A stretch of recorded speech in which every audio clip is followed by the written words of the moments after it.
I see everyone's brought their underworld badges. We're subterranean and we're proud.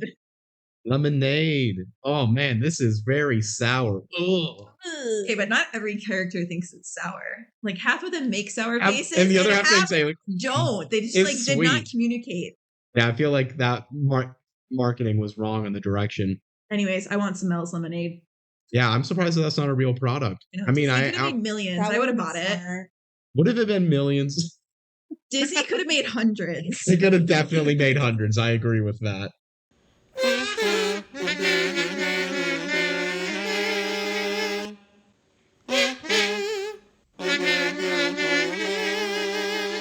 Welcome, everybody, to the DCOM Duo podcast. I'm BenG. I'm Kelsey. And today, we're the DCOM trio. Whoa, what? Wow. Who's our special guest today? It's me, Ellie. You may have heard me in other podcasts being mentioned by BenG. I am BenG's sister. Yes. Ellie. This is my sister, Ellie. Ellie's smiling and waving to the camera right now. And yeah, thank you for joining us. I'm happy you're here for Lemonade Mouth. Thank you for having me. I stand by it as this is the best DCOM, but I also have not seen all the DCOMs, but I have seen a lot of DCOMs.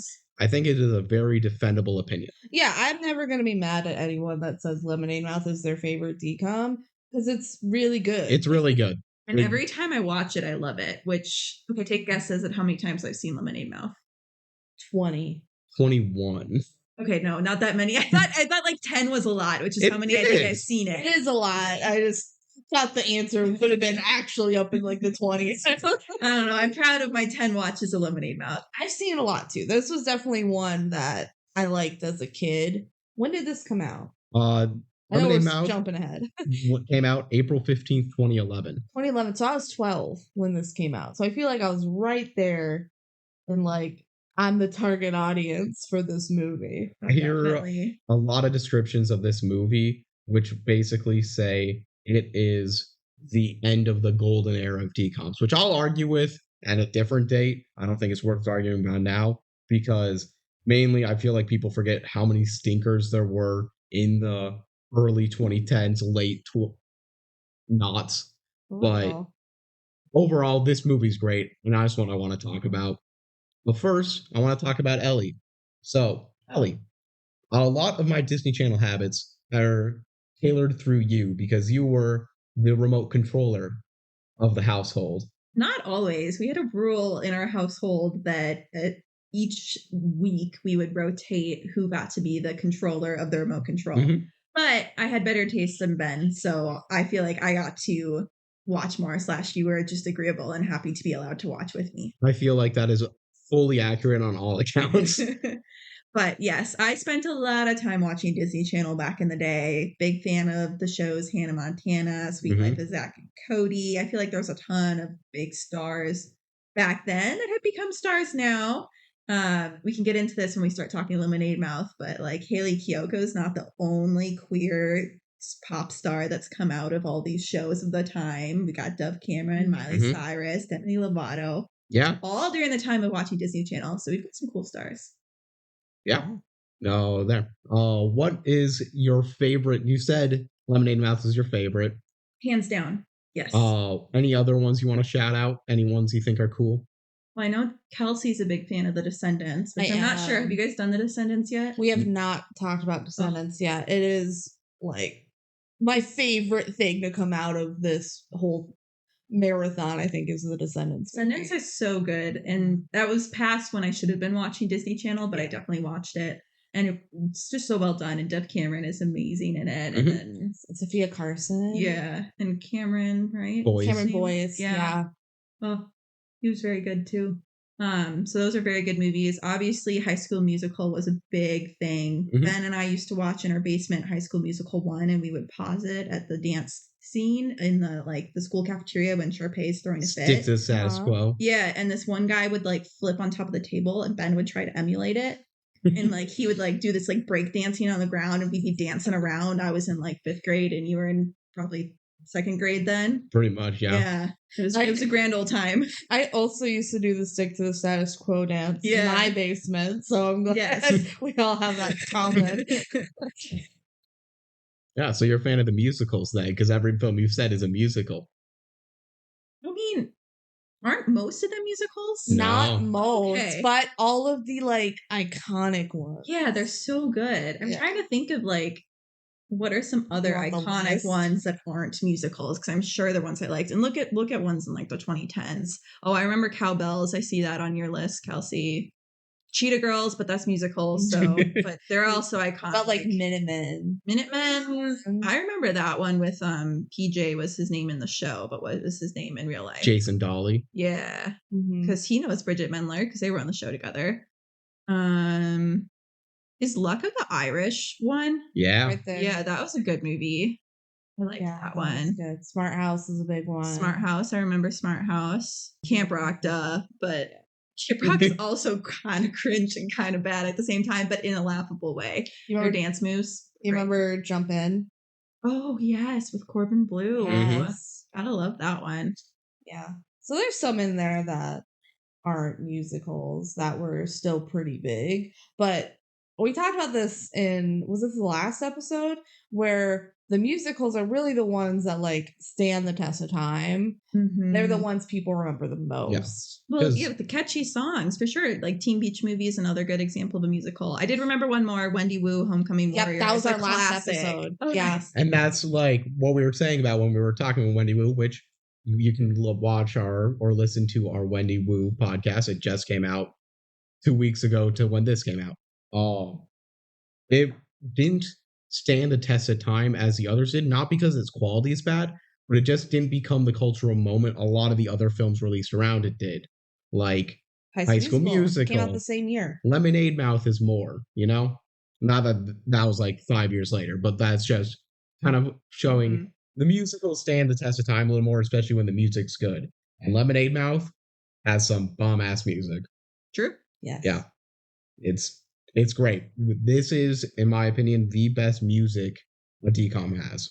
The only like possible thing I can think of, like some High School Musical songs are better, but I don't think there's a better soundtrack. Yeah, I would say like there are definitely individual songs in the DCOM franchise that are better than some of the Lemonade Mouth songs, but in strength of a whole soundtrack, like Lemonade Mouth is definitely up there. Totally agree. And they have some great songs, but they have a bonus song that they use for touring, and that song's trash. It's really bad. The Wild Side, whatever. It's horrible. The rest are great. Maybe it's just because I don't attach it to the movie. Yeah, it was like an alternate ending or something that like I never even knew about until like recent years.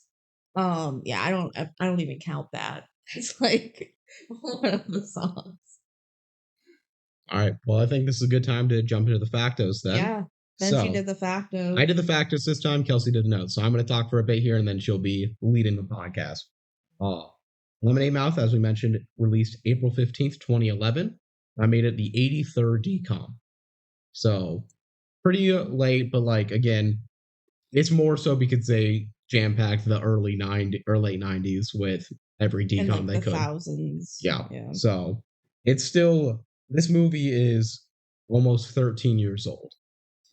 That's weird. The director of this film is Patricia Riggin, who really didn't do as much more than I expected. Like, I expected some stuff, but it was really not that much.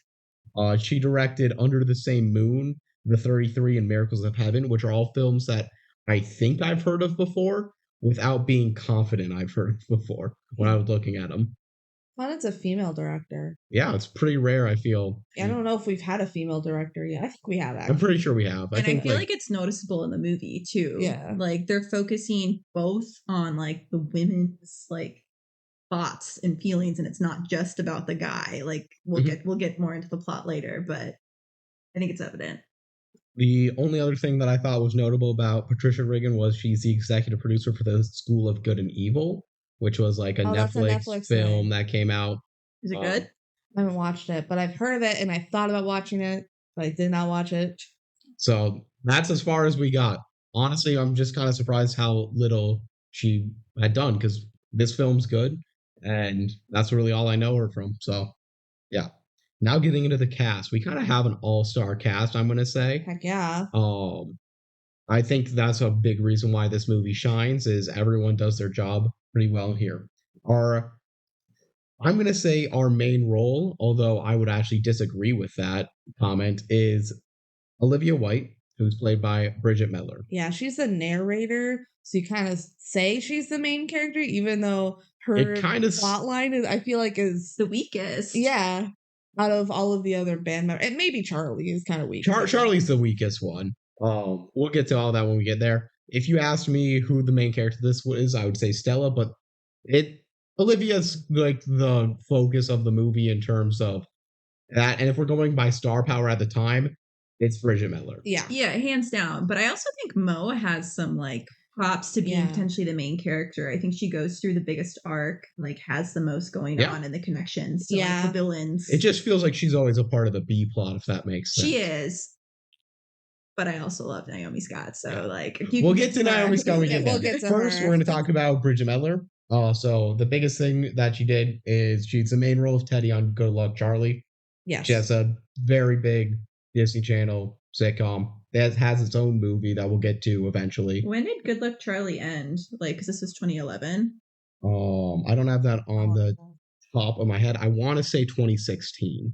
Okay, so this is like the prime of Good Luck Charlie. Probably. It ended in 2014, so yeah, it was like prime.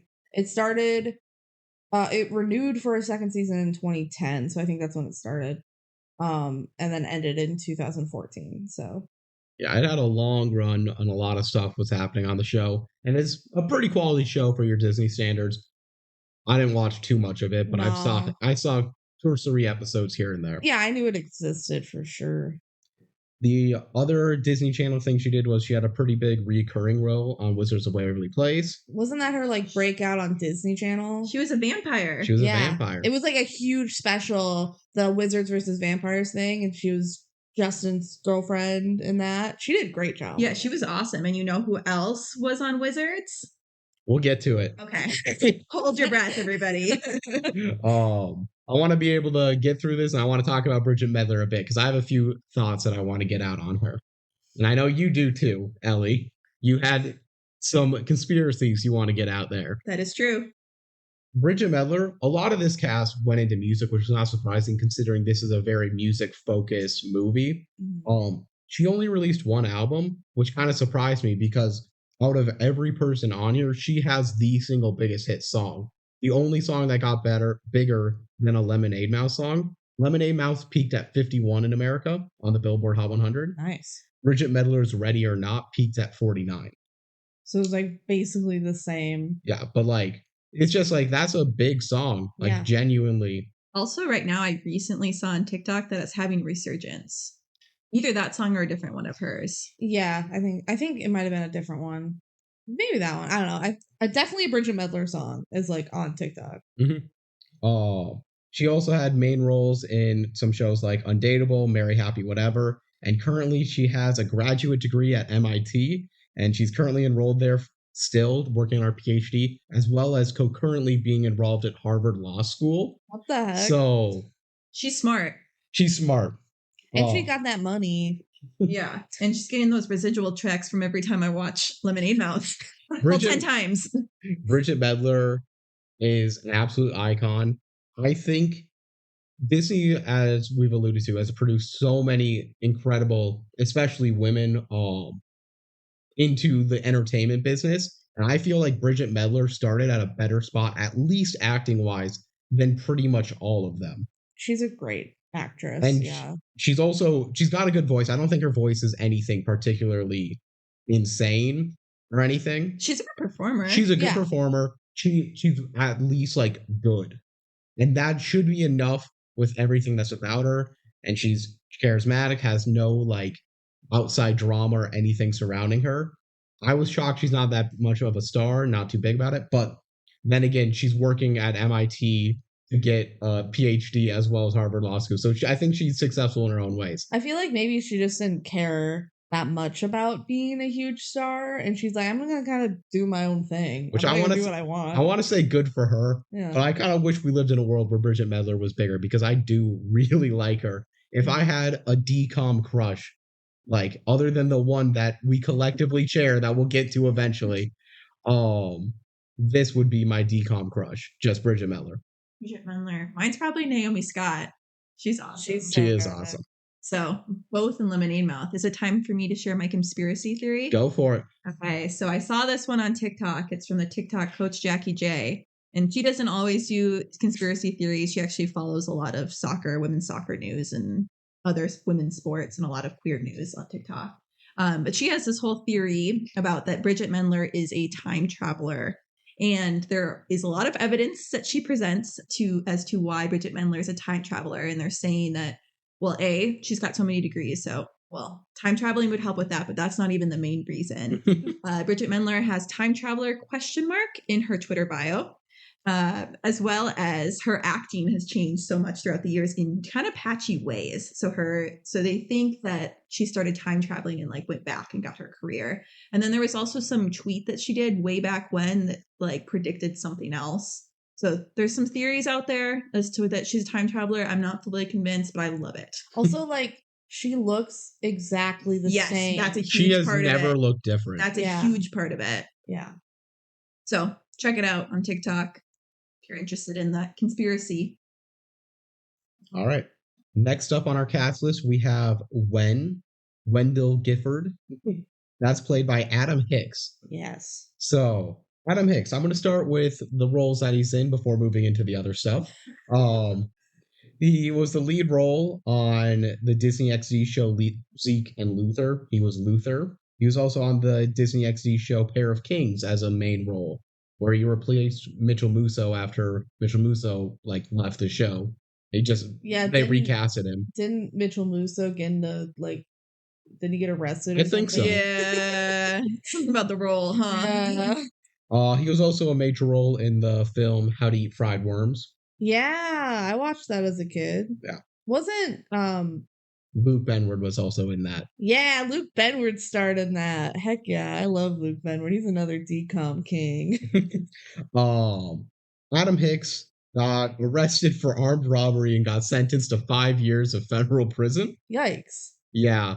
That's the main stuff. He was released in March 2022, and now he makes like TikToks and stuff. He's not in the entertainment business or anything. I don't really know what he does. His Wikipedia page ended. There was this TikTok that BenG and I watched years ago, and it was like where is the cast of Lemonade Mouth now? And we cannot find this TikTok. We've tried hard to refind it. We quote it all the time because when it got to Wen, the guy was just like, Wen looks different now. And also got arrested. He got arrested. He looks different now. It was so funny. So every time like Lemonade Mouth is brought up or Adam Hicks, we're just like, Wen looks different now. Yeah. Not too much more to say about him. He actually did get a lot of the writing credits for songs in this. For instance, he wrote the rap to Determinate. So a lot of music, artistic decisions for that, and he's still making music to this day. Some fine vocabulary with Determinate. Determinate. They do lampshade that in the movie. I know. Okay, the way they phrase it, I know we're jumping ahead, but the way they phrase it in the movie of like, oh, what's determinate? As a kid, I thought it was a made-up word. Because they don't really explain it. Mm-hmm. Next, playing Stella Yamada, we have Haley Kiyoko. Woo! Haley Kiyoko has done a fair bit of things.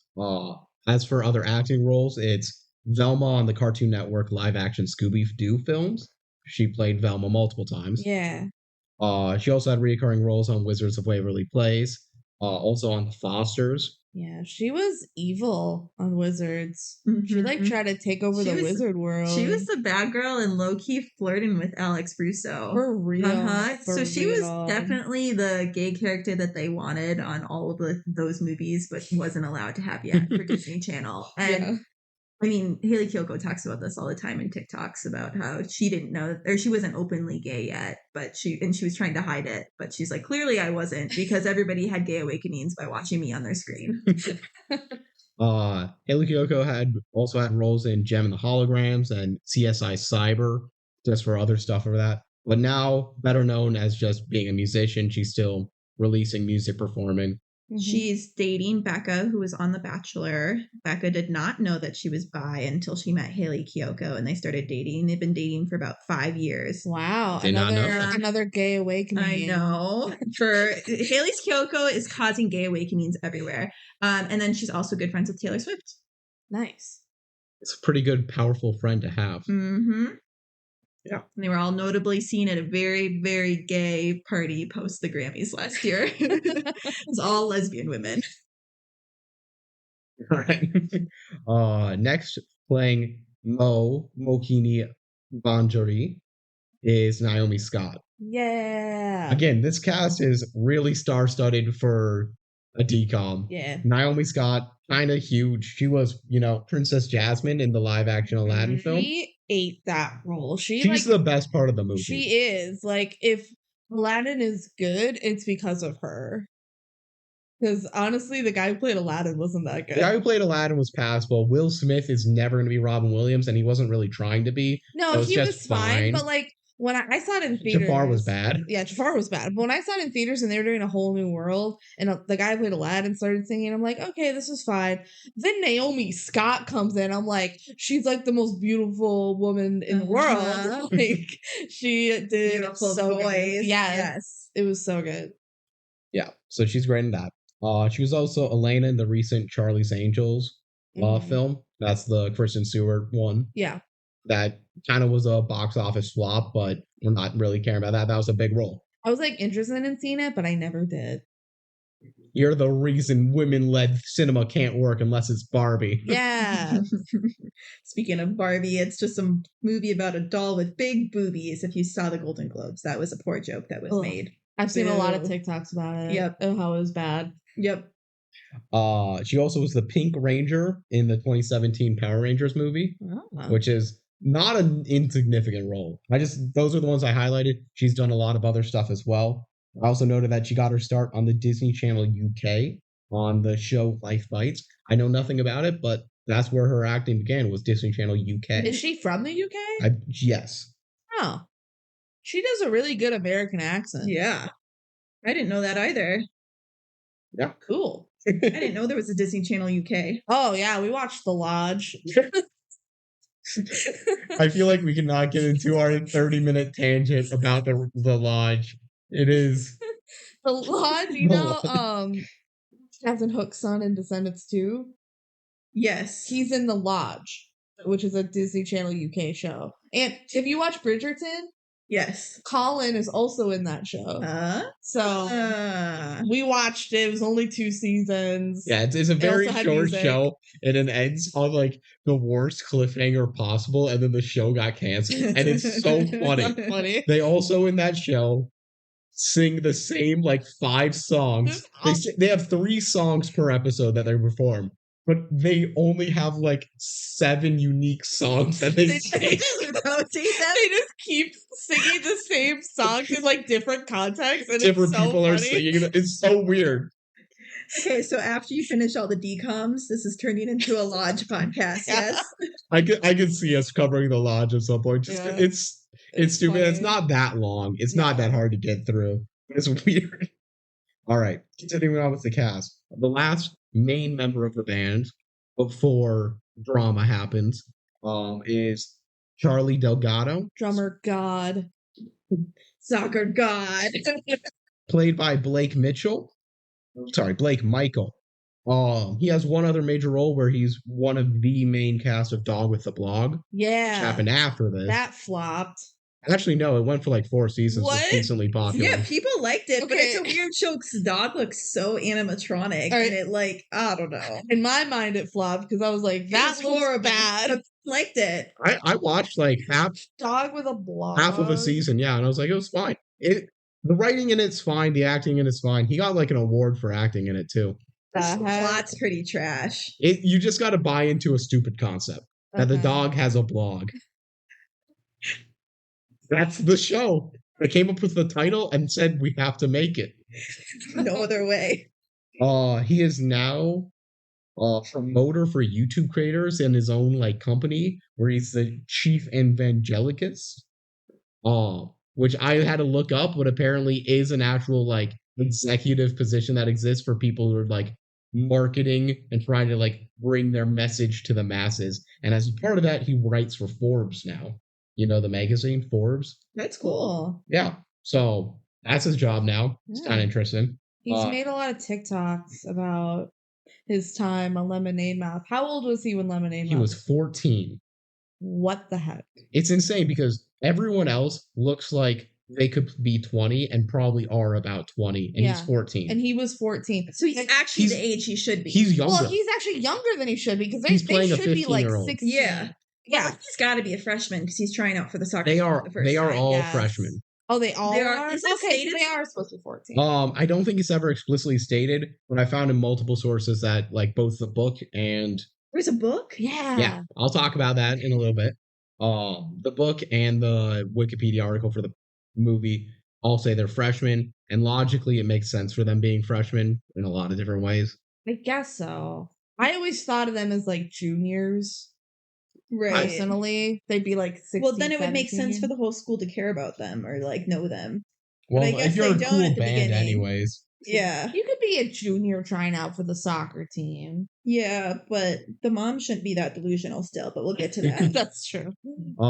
Playing Scott Pickett is Nick Roll, which he is the person in this cast that is the least anyone. He's the only one without a Wikipedia page of like the major cast members. Mhm. He's our sixth member of the band at the end. Yeah.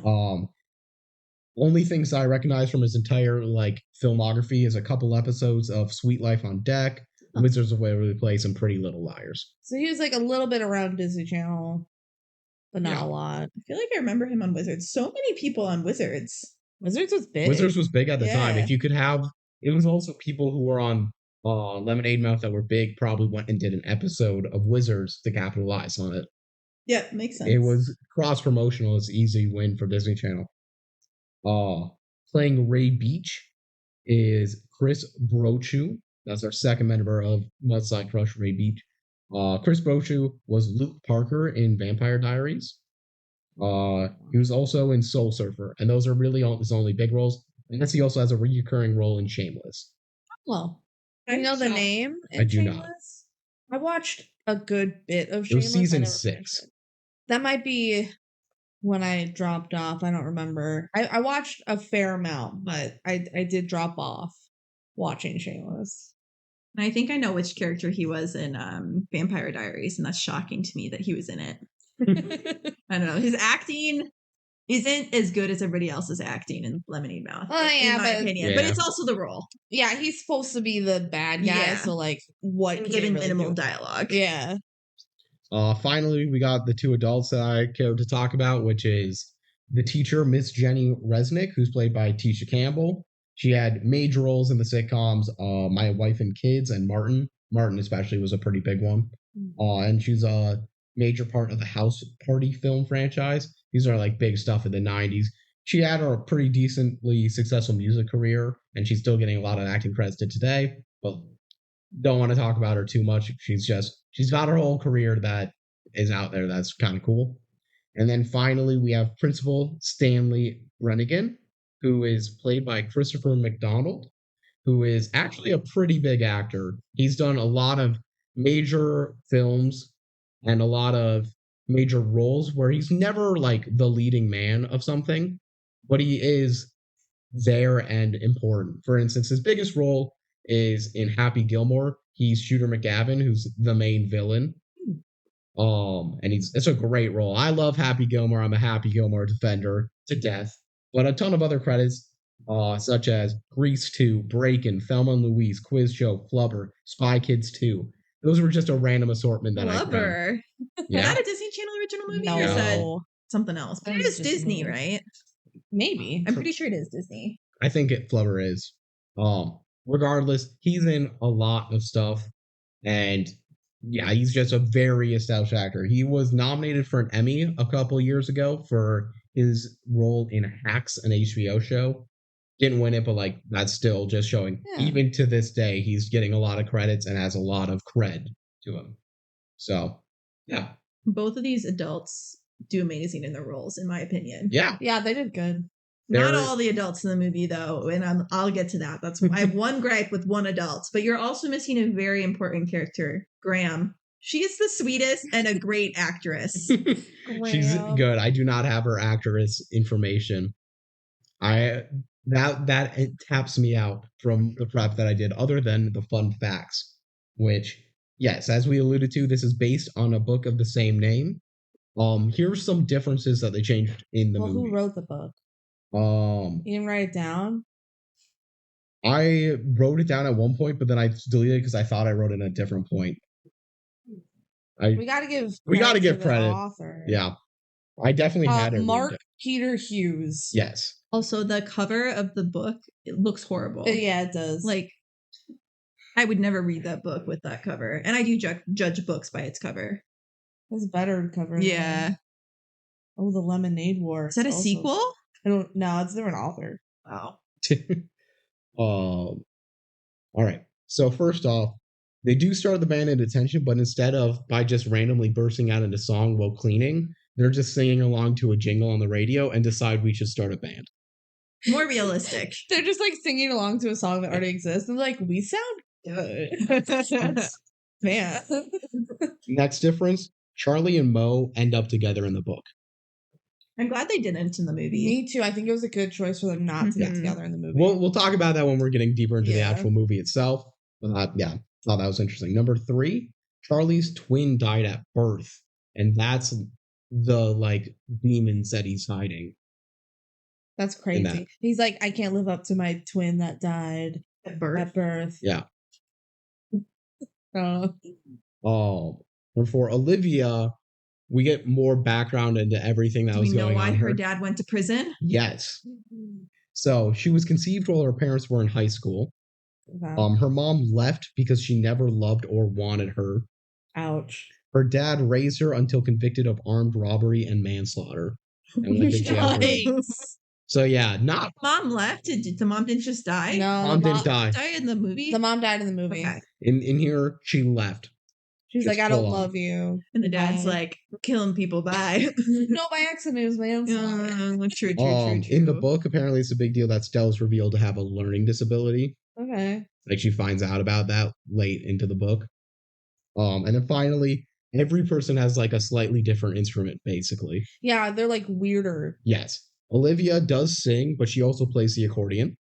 Can you just imagine if Disney is like, this is going to be the coolest new band, and they just have Bridget Mendler playing the accordion in the front? Well, then in the back is Wen playing the trumpet, Oh, this is a unique Stella band. playing the ukulele, Mo plays the stand-up bass, Just Okay. like and in- Charlie still uh-huh. does the drums, but also does bongos, congas, and timbales. This is like a Whoa. really weird band. Yeah, I'm not sure what music would sound good with that. Tried that at first, and they're like, this sounds horrible. The author of the book, Mark Peter Hughes, he has a cameo in the movie. Wait, He's- what? He's the guy in the bee costume Costume guy? at the Halloween bash. That's the author of the book. That's awesome. A sequel film was planned, but it got canceled because they said we couldn't come up with a plot. The first film felt finished. It did fit I finish. agree. It probably would have been trash. Yeah. Yeah. Just like Teen Beach Movie 2. Yep. Yeah. Yep. Good for them for being like, we actually don't want to force this. And then finally, Naomi Scott and Nick Rue, that's the guy who plays Scott, they dated in real life. Oh my god. I see the chemistry there. How cute. Are they still together? Probably not. I right? don't believe so. But that's cute. Okay. And that concludes the factos. Before we do the Disney Plus description, quick shout out to fan mail. We don't have any fan mail. We don't have any fan mail. We're recording this like right after our last episode released. Yeah. So if you had thoughts on Wendy Wu, sorry. You can still send them in. We'll still read them. Yeah, we just won't get it for this episode because we're recording this the day after Wendy Wu released. Yeah. If you want us to read your fan mail, or if you just want to send it to us and we don't read it, please, we love to hear your thoughts. Email us at thedcomduo@gmail.com. Yeah. Yeah. All right, ready for the Disney Plus subscription? Go for it. Be heard. Be strong. Be proud. It's time to turn up the music and have some fun.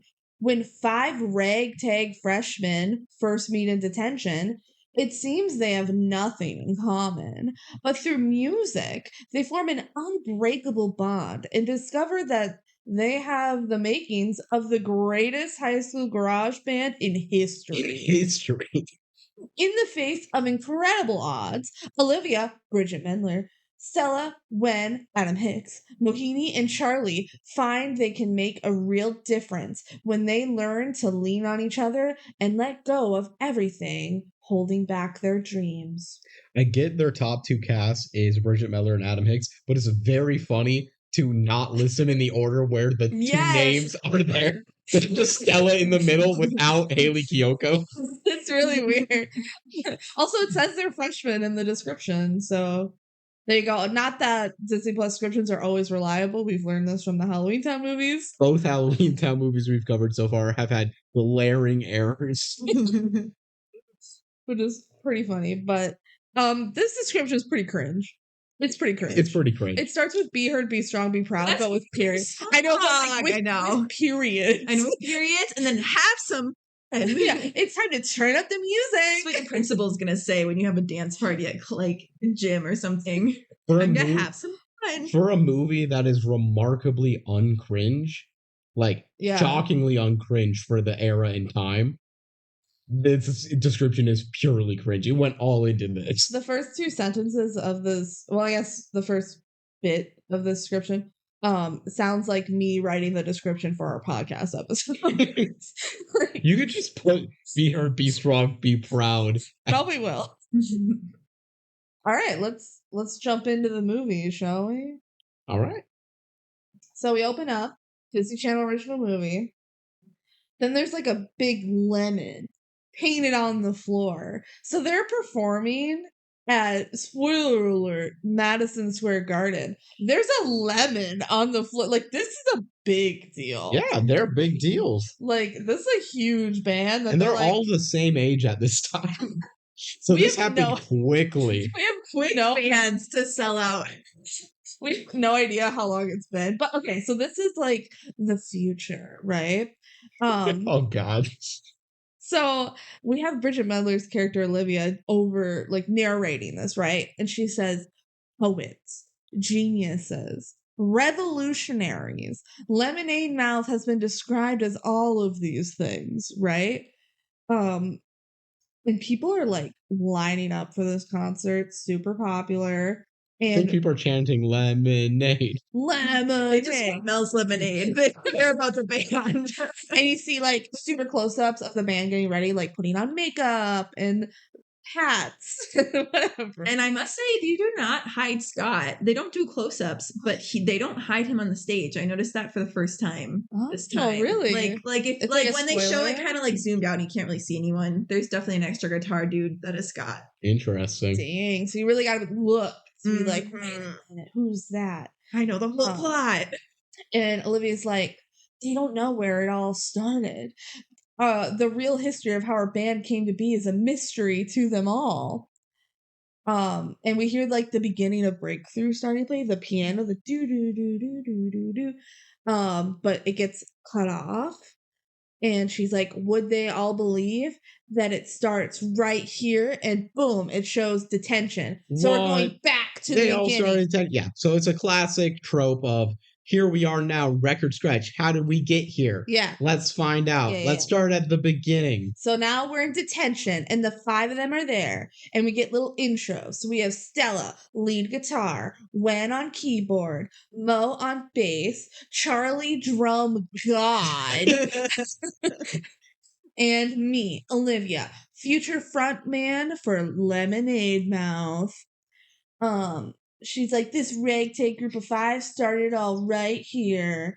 And BenG noticed that on the chalkboard, it's written there is detention, and below it is like the pronunciation. So I just like detention.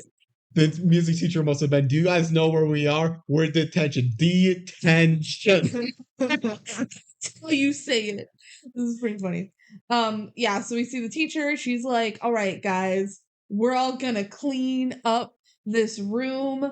This is the music room. It's in the basement. She's like mad that all the music equipment is now in the basement. They got banished there because the school just really cares about sports.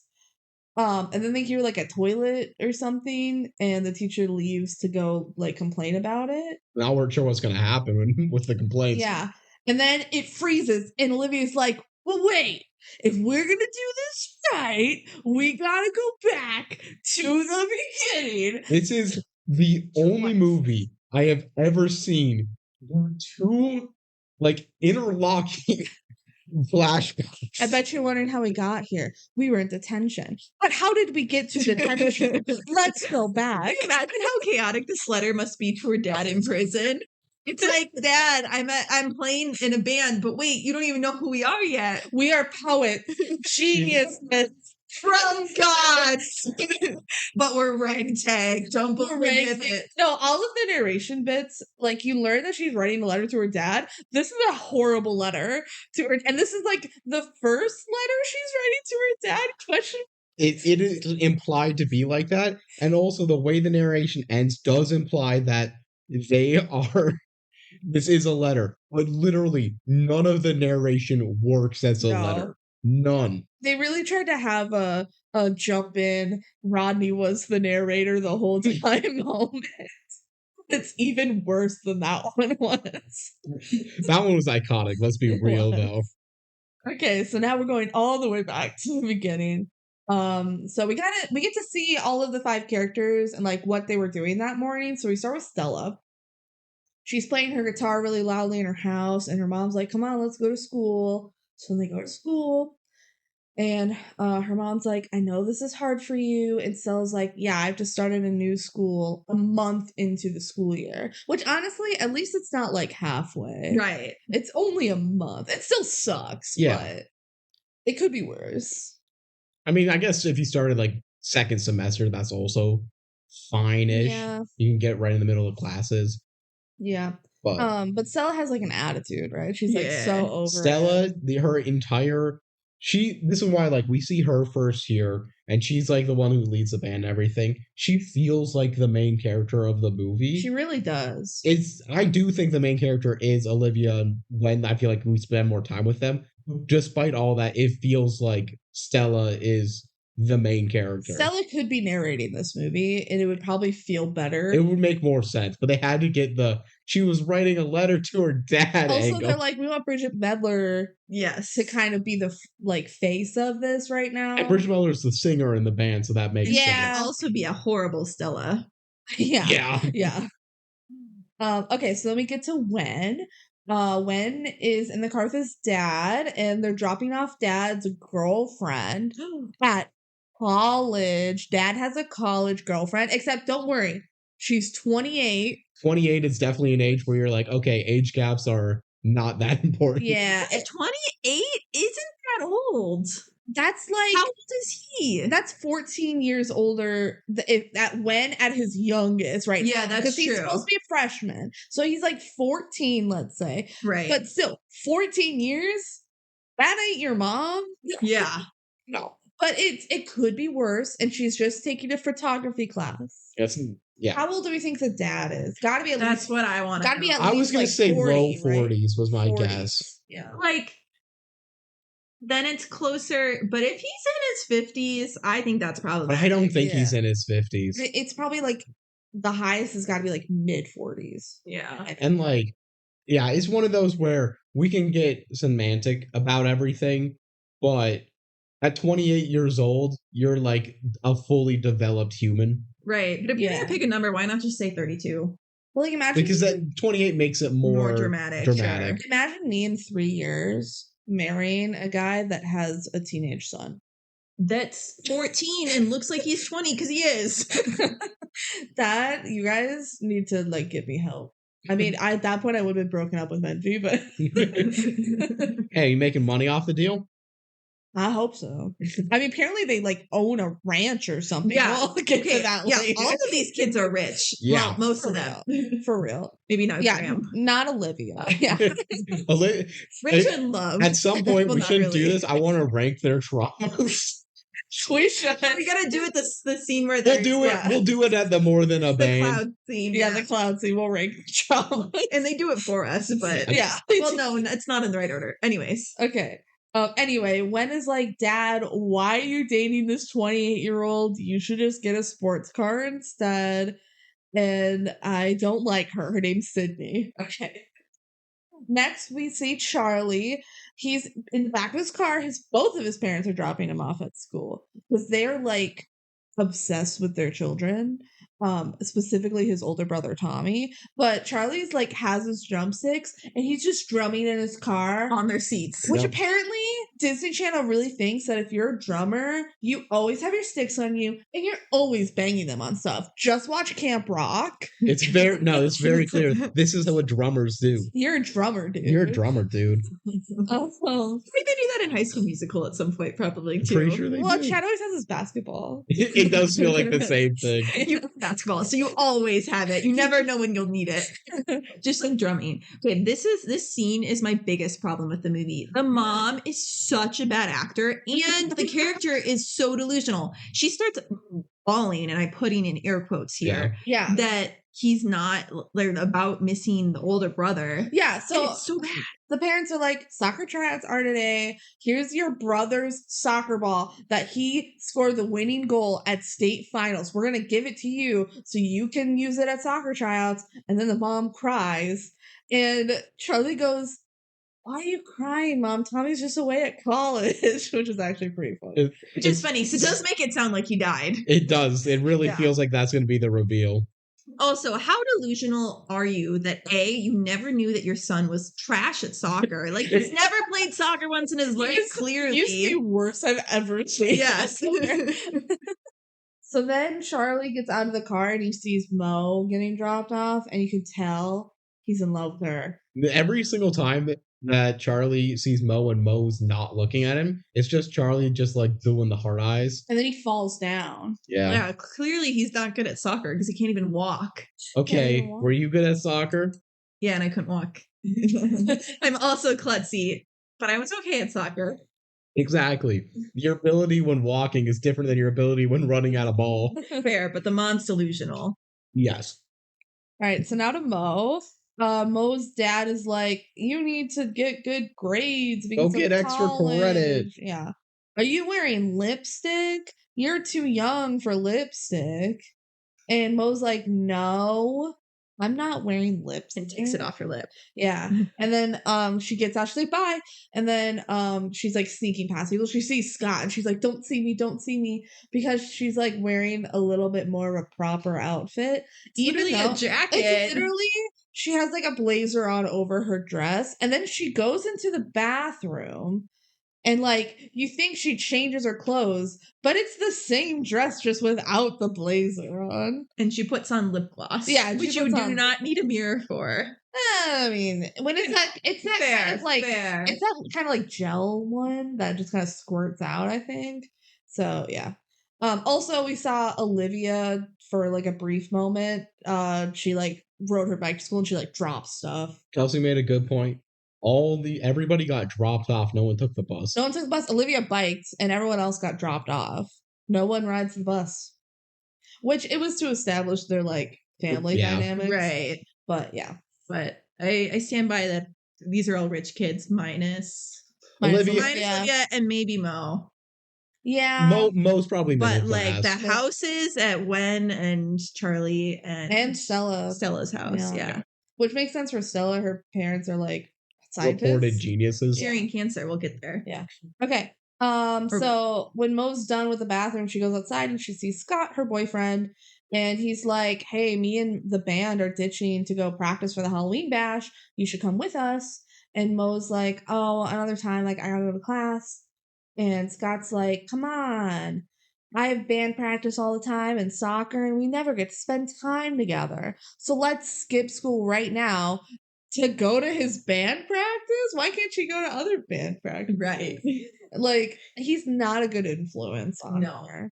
And he's like, don't worry about the principal. He's with the new girl. Transition to the principal with Stella. The and her new mom. girl. Yeah, the new girl. So Stella and her mom are talking to the principal, and he's like, I don't like your shirt. Stella's shirt just says question authority.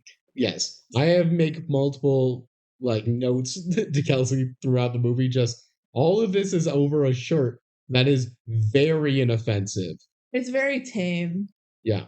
It is. It literally just says question authority, which sure, if you're a teacher, you don't want that to happen. What's a shirt gonna do? Right. But I think it's also kind of like rebel looking because it's got in the sleeves a bunch of like safety. Pins. That cannot be comfortable. No, it did But not. Stella Cool. looks cool with her asymmetrical haircut, which was unintentional, according to Kaylee Kyoko. Yeah. They just cut it too short by accident And on it one became side. a look. Yeah, you Yeah. sent me that TikTok where she's like, yeah, that wasn't intentional. She had the same haircut in Wizards. Yeah.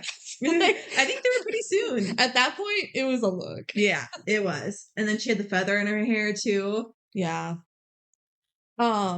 Okay, so Stella is like pissed about not being able to wear her shirt, and her mom's just like, just cover it up for the day, and she gives her blazer to cover up the t-shirt.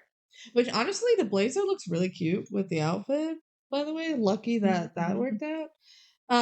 And then the principal sees Mo and Scott sneaking out of class on his security cameras. Uh-oh. So then we cut to Mo in the principal's office. She's like, please don't call my dad. Like, he doesn't want me to see him in school, but he doesn't even know about my boyfriend. yeah. And the principal's like, since you're like a really good student and this is your first offense, I won't call your dad this time, but you do have detention. So cool. She has detention.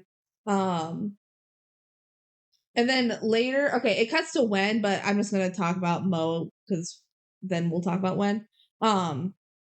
So Mo's like, I got detention, and Mo's like to Scott, like, at least we'll be together. And Scott's like, oh no, I didn't get detention. I just got a warning.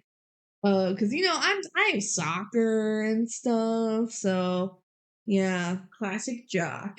And Yeah. Mo's Well, I mean, like, we learned throughout the movie that it's the principal's just like sports. Basically me. And money. Yeah. Which For the sports though. Like he's not even being selfish and greedy, he's just greedy and selfish about sports. I go back and forth on what I love the principal as a character. Let me start by saying that. I go back and forth on how bad of a principal he is. Because all the stuff he's doing is unilaterally benefiting the school, except for the fact that he hides all the stuff he doesn't like away. Yeah. Like trying to get a sponsorship to build a stadium for you. That's great. A gymnasium's super useful for a school that they didn't pay for. Yeah. That's really a good thing. And what, they just have to have a sports drink vending machine? Like, Right. Sick. Let's do it. Yeah. Every school would take that trade, and he presumably put in a lot of work to make that trade happen. Yeah. So in that way, like he does some good principling stuff, but he's definitely painted as the villain for this film, and he works as a villain. But like, I'm not sure he really is. He is full of himself. He gives extra credit for people to vote for him to be the elected Which is funny. That's best funny. principal. That's funny. Okay, so that's a Wen in history class. It's time for him to give his like project presentation speech or whatever, and he opens his folder and where's his stuff? It's just a bunch of pictures. It's an apple. A picture of an apple And like a baby. Picture of his dad. Like, it's weird for geography class. So he's like, this isn't happening. And then Sydney shows up at the door and she's like, oh, hey, sorry, Wen, I have your folder. And the whole class starts like whistling. One kid goes, check out Wen's mommy. It's Mommy. so funny. It's so funny. Like, these kids are brutal. That's probably pretty accurate to a freshman high school. Check out Wen's mommy. And he's like, It's not my mom. Are you kidding? Look at her. What are you, stupid? To the teacher, too. What are you, stupid? Stupid? And that's how he gets detention. Iconic. I feel like he should get Hilarious. detention for Shouldn't that, get detention but for that. whatever, it's funny. It's really funny. The writers are like, how do we get Wen in detention? Okay, well, it's better than how they get Olivia into detention. When we get there, I have comments. Okay, we get like a really short scene of the music teacher like jogging behind the principal as he's riding his Segway, which is just hilarious.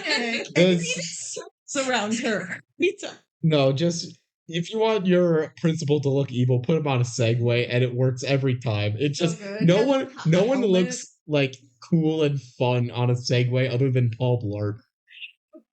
It's so good. And she's like complaining about the budgets being cut for sports, same old stuff. And he's like, I want money and boosters, and they care about money. So same stuff that we know. All right, then we get the little scene of Olivia. She's in a janitor closet reading poetry and eating an apple. She's skipping class to do this, which I feel like is very not Olivia. I feel like she would not Right. make a ruckus in any world about that. Right. She'd be in class. Yeah, but she's like, I don't want to go to class. I'm going to be in the janitor's closet and read my I feel poetry. like it'd be more likely for her to do that during lunch. Yeah, or maybe it was like a free period or something. Right. I don't know. But when he gives her the detention pass, he never looks in to see who it is. So why did she go to detention? He doesn't know who she is. She's Olivia. Like, she's going to do it. It just probably says kid in closet. You think Olivia questions authority? No. She needs to learn from Stella's shirt. Yeah. Yeah, so she knocks over the brooms and he hears it and gives her attention. Cool. All right, then we get soccer tryouts, right? Which you're assuming is after school. And this is when Charlie gets detention. Maybe there's a free period at this school. For soccer tryouts? Well, like they said, okay, come out for your soccer tryouts at the free. But yeah, it's weird because after this, there's more school. Is that gym? But Like, it's, like, how would they all have it? Yeah, That no, wasn't it doesn't clear. make sense. it's not that important. Anyway, Charlie again is longingly looking at Mo, who's hanging out with Scott. Of course. Charlie absolutely sucks at soccer. They literally, all they have to do is kick the ball, and he misses the ball with his foot. It's pretty Like, bad. I could believe you kick the ball bad. Most people that have never played soccer can just kick the ball with like their toe, and it sucks, but it has hurts. good coordination because he's a drummer. He's a drummer. He's a drummer, dude. But his feet, no. No, apparently not. He can't He even can't use a foot pedal. Is he blind? Like, he literally can't even touch the ball with his foot. Anyway, the coach is like, that's Tommy's brother. And it's like, yeah, Delgado's brother? Yeah, but he sucks. I didn't know his name at the time. So I wrote down douchebag. But it's Ray. Ray kicks the ball at Charlie, like it hits him in the back. And Charlie's like, you know what? I don't want any of this. And he grabs his brother's ball. He's like, I definitely don't want this ball. And he tries to throw it at Ray, but Ray like dodges and it hits the coach instead. And Ray's like, I think he did that on purpose, coach.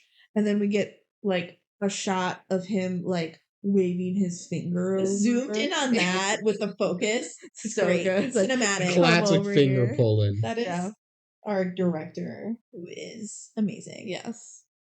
All right, then we get a school assembly. Maybe if they're doing tryouts during the school assembly. No, wait, no, they're No. not, because Ray's at the school assembly. Ray is at the Never school mind. assembly. This is such a weird day at school. Maybe it's shot out of order.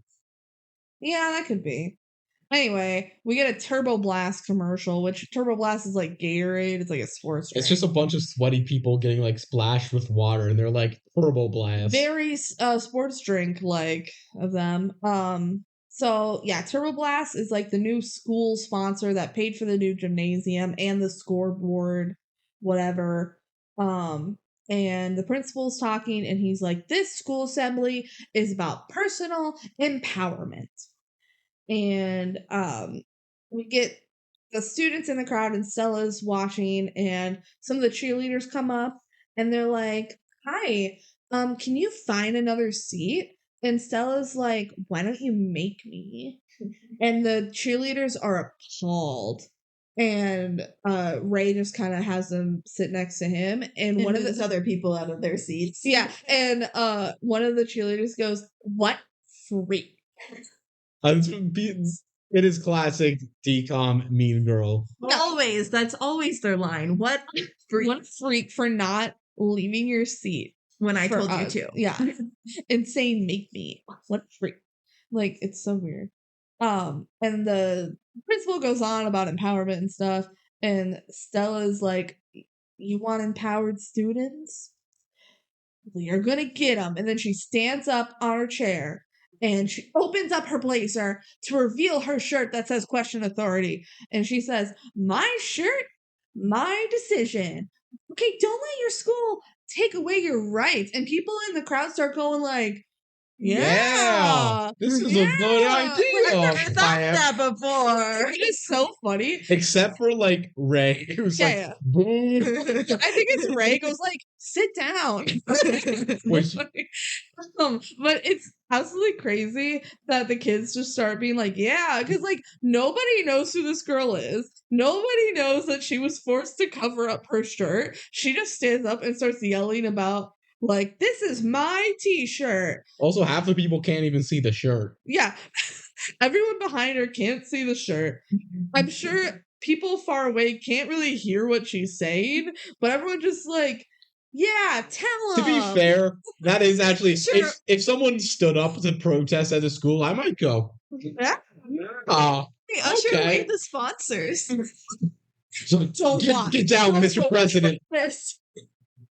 Protect the sponsors. But this is pretty woke for Disney Channel. Let's be real. No, Like, that's this what I is think pretty is funny woke. about this is this is a whole movie.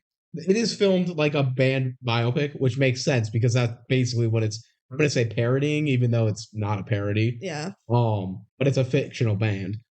But they're trying to talk like, oh, they're such a rebellious group. But Disney Channel does not want to get heat for doing anything actually rebellious. So they're picking the tamest possible things that they You can take away my lemonade and you don't let me question authority. Yeah. Okay, so then Stella gets attention for that. Duh. All right, quick ranking of most deserved attention to least deserved. Most. She literally was skipping school. Olivia was also skipping class. Olivia Not was- ditching the premises. Yeah. Yeah. Olivia So second. Mo deserted the most. Scott the most. I mean, Stella was really disruptive during a school assembly. Stella would be I like might third. put her above Olivia, Um, but whatever. Mo, Olivia, and Stella. then and Charlie, because he did hit a coach, and he could have argued it was an accident, but like, it wasn't an accident, but he did throw a ball. but he did throw a ball at someone with an intent to like hurt them. Yeah. That's fine, deserved. And then Gwen didn't deserve it. He really did. He just, What are you, stupid? She's not my mom. Quigglewood's mom. But he was questioning authority. That's why he agreed with Stella at the assembly. Yeah. All right. So Stella got detention. She goes down the elevator that says "to the basement." To the subterranean. Yeah. And then she runs into a nerd guy. He's in the AV club, and he's like, "Oh, detention? I'll take you through." And he's like, "This is the underground where all of the unwanted clubs are because it doesn't fit like the sports." The principal doesn't like us. Here's Yeah. the chess club with one person in it. Yeah. And he's like, shows all the clubs. There's like a dance club and the newspaper and blah, blah, blah. Our club, yeah. Say that Stella already went down an elevator. And then she is taken through this whole chasm. Including going downstairs. Yeah, they go down more stairs. Deep tunnel. This is like another full-size school that is below their school. I'd also like to point out, after going down all of these stairs, they're still right below the bathrooms. That should be like 2 floors up. It's the bathrooms that are in the basement, I guess. Apparently. Like, it's just absolutely ginormous.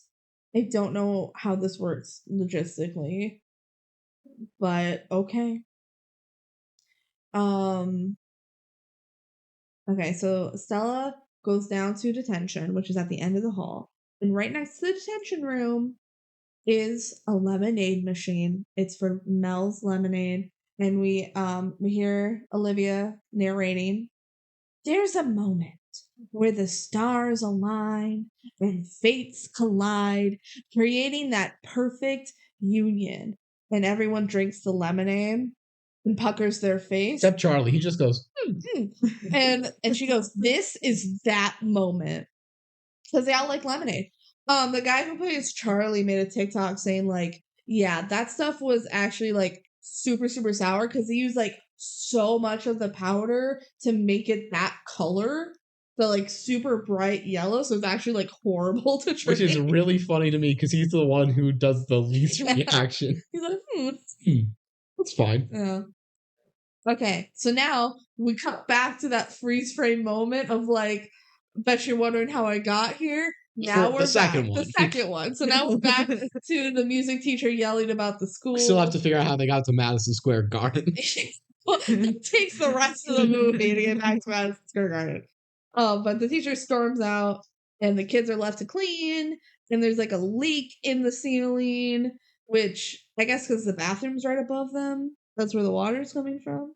And the little drips into the bucket is making a little funky beat. Beep, beep, beep.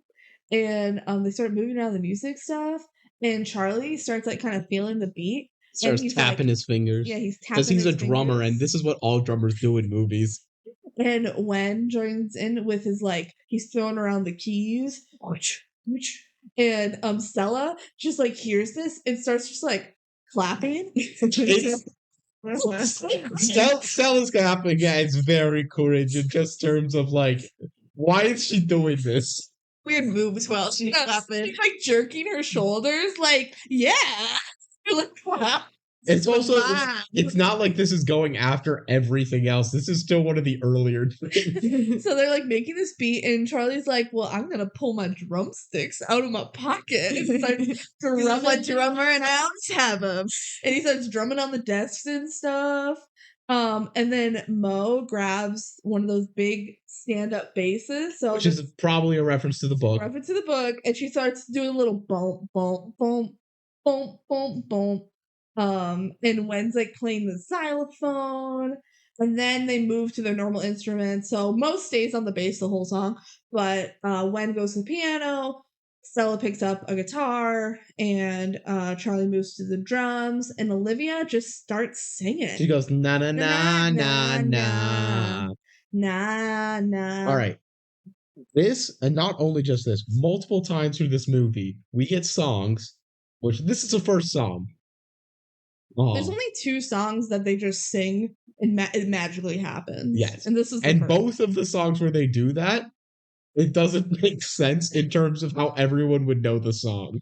Right. Yeah. Which this one makes more sense because it really does feel like they're all like working together, but there's still background singers singing lines. Yeah, with only when Olivia is singing. Yes. Yeah. It's pretty funny. So this is Turn Up the Music, their first song that they sing together. It's pretty fun. They're like using the props around the room and wearing silly hats. And she writes detention on the board. This is probably the most average song in the movie. And average is a high mark. Come on, turn up the music. There's nothing too special about it, but it's good. It is catchy. It's very catchy. And they'll bring back the catchiness later too, which is cool. Okay, so as they finish the song, the music teacher storms in, and they're like, oh crap, oh no, sorry, like we didn't need to. And the teacher's like, you, Olivia, you have a beautiful voice. Your band is a gift. And they're like, no, we're not a band. We don't even know each other. It's not like we're some sort of breakfast club. Yeah. And they're like, no, we're not a band. And she's like, no, it's destiny for you guys to play together. They need to hear you. And that'll show Brannigan, who's the principal. And she does cackle and then says it again. That'll show Brannigan. Oh my god, Rising Star. And they're like, what's Rising Star? Well, it's a talent competition where the winner gets a record deal. And then Wen and Charlie do the little theme song, the making you are a certain day, and then the making, it's really cute. And the teacher's like, you are gonna show everyone that sports isn't all that matters. And Stella says, hard pass. Stella's literally the first one to say no. Which is funny because least likely to say no. Yeah. She goes, pass. We're like, what? And she's like, it's ridiculous. Like, we don't even know each other.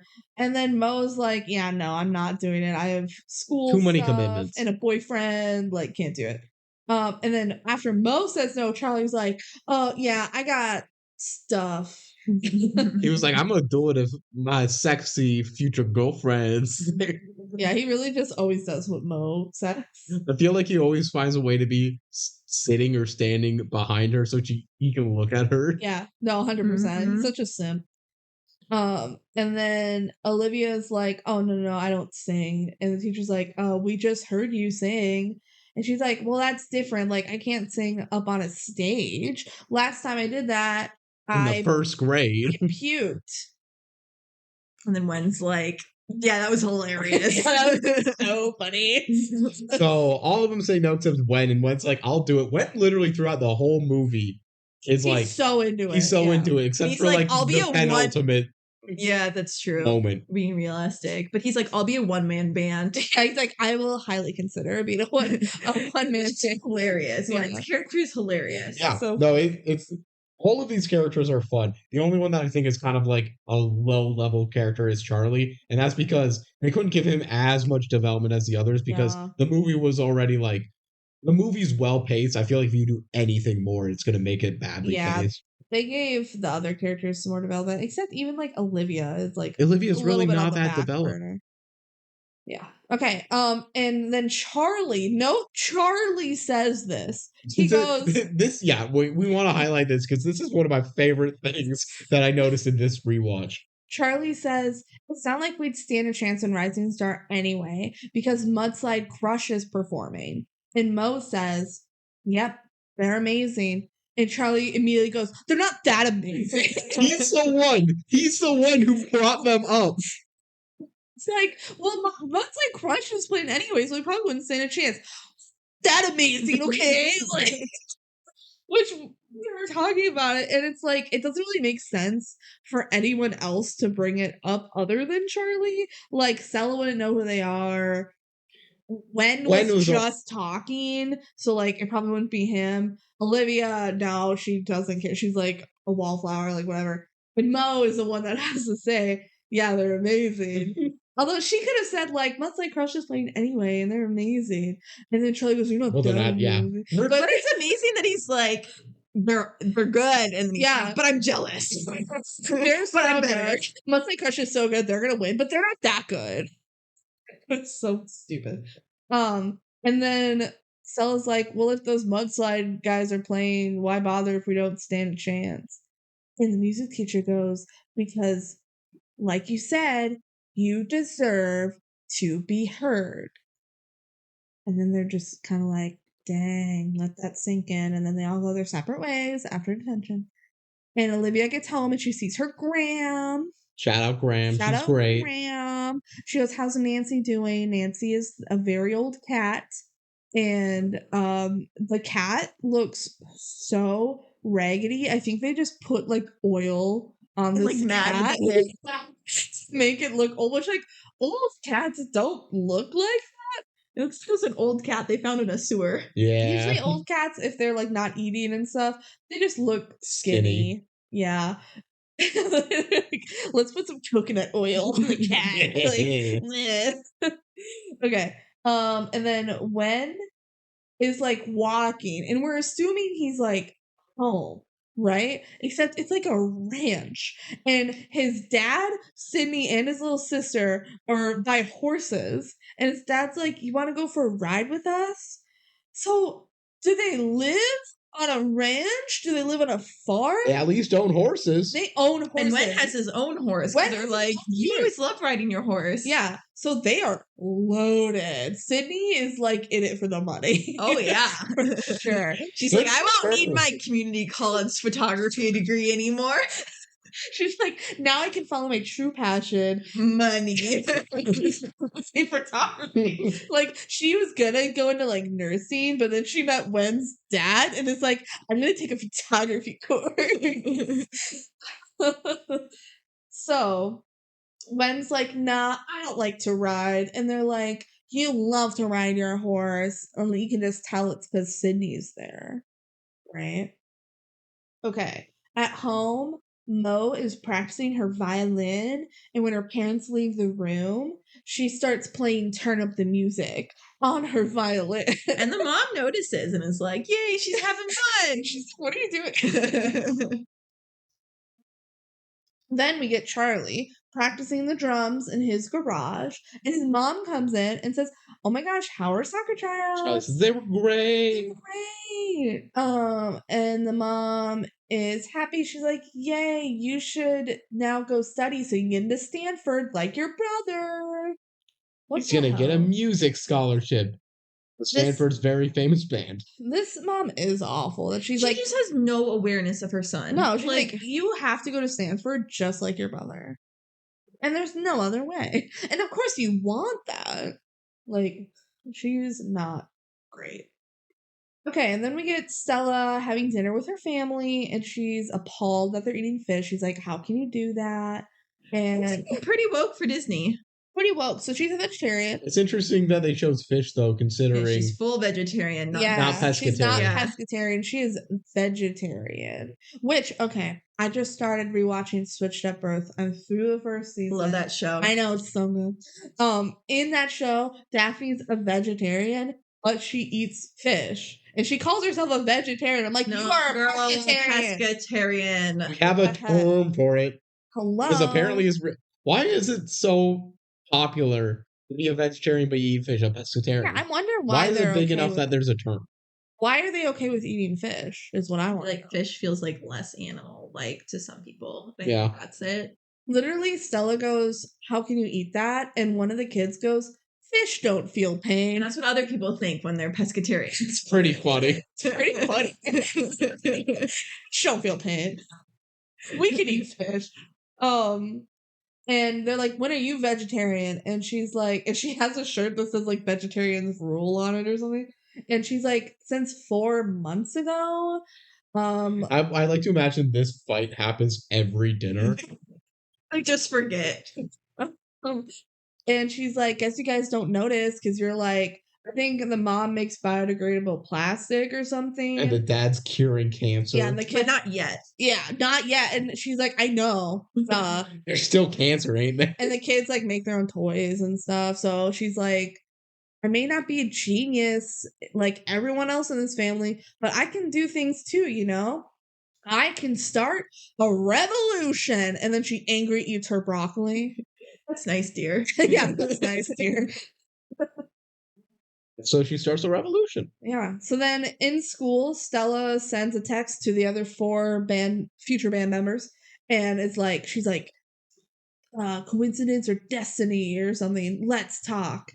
And she sends it to all of them. And then she's like, did they really all exchange phone numbers? Because you got to remember, Stella doesn't know any of them. That's for certain. Yeah. Neither. She's alone, like a loner. Yeah. Well, Wen like, probably had everybody's phone numbers because he's like kind of a creep. yeah, Like creep in like the nice guy way. You think Charlie has Mo's phone number now? yes. Oh. He's simping hard. He's like, Check out this funny meme I found. my headcanon is that it was Charlie's idea for all of them to exchange. Specifically so he can get Mo's phone number. That really fits. Yeah. That really fits. Yes, and then censor playlists. Yeah. It's like, oh my gosh, we should all exchange phone numbers. I'll for the band thing. We're not doing it. I think it's a good idea.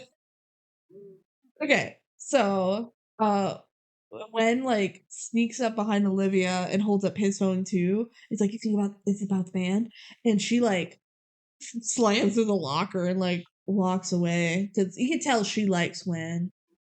They have a thing going. He likes her too, but is I oblivious. know. They He like doesn't each even other. like know he likes her, but he does. Well, he will soon. Yeah, they're cute. Okay, so they meet that night at the pizza place, which is Dante's. And they're talking about the band, and Stella's like, "You already signed us up for Rising Star," and they're like, "What the heck?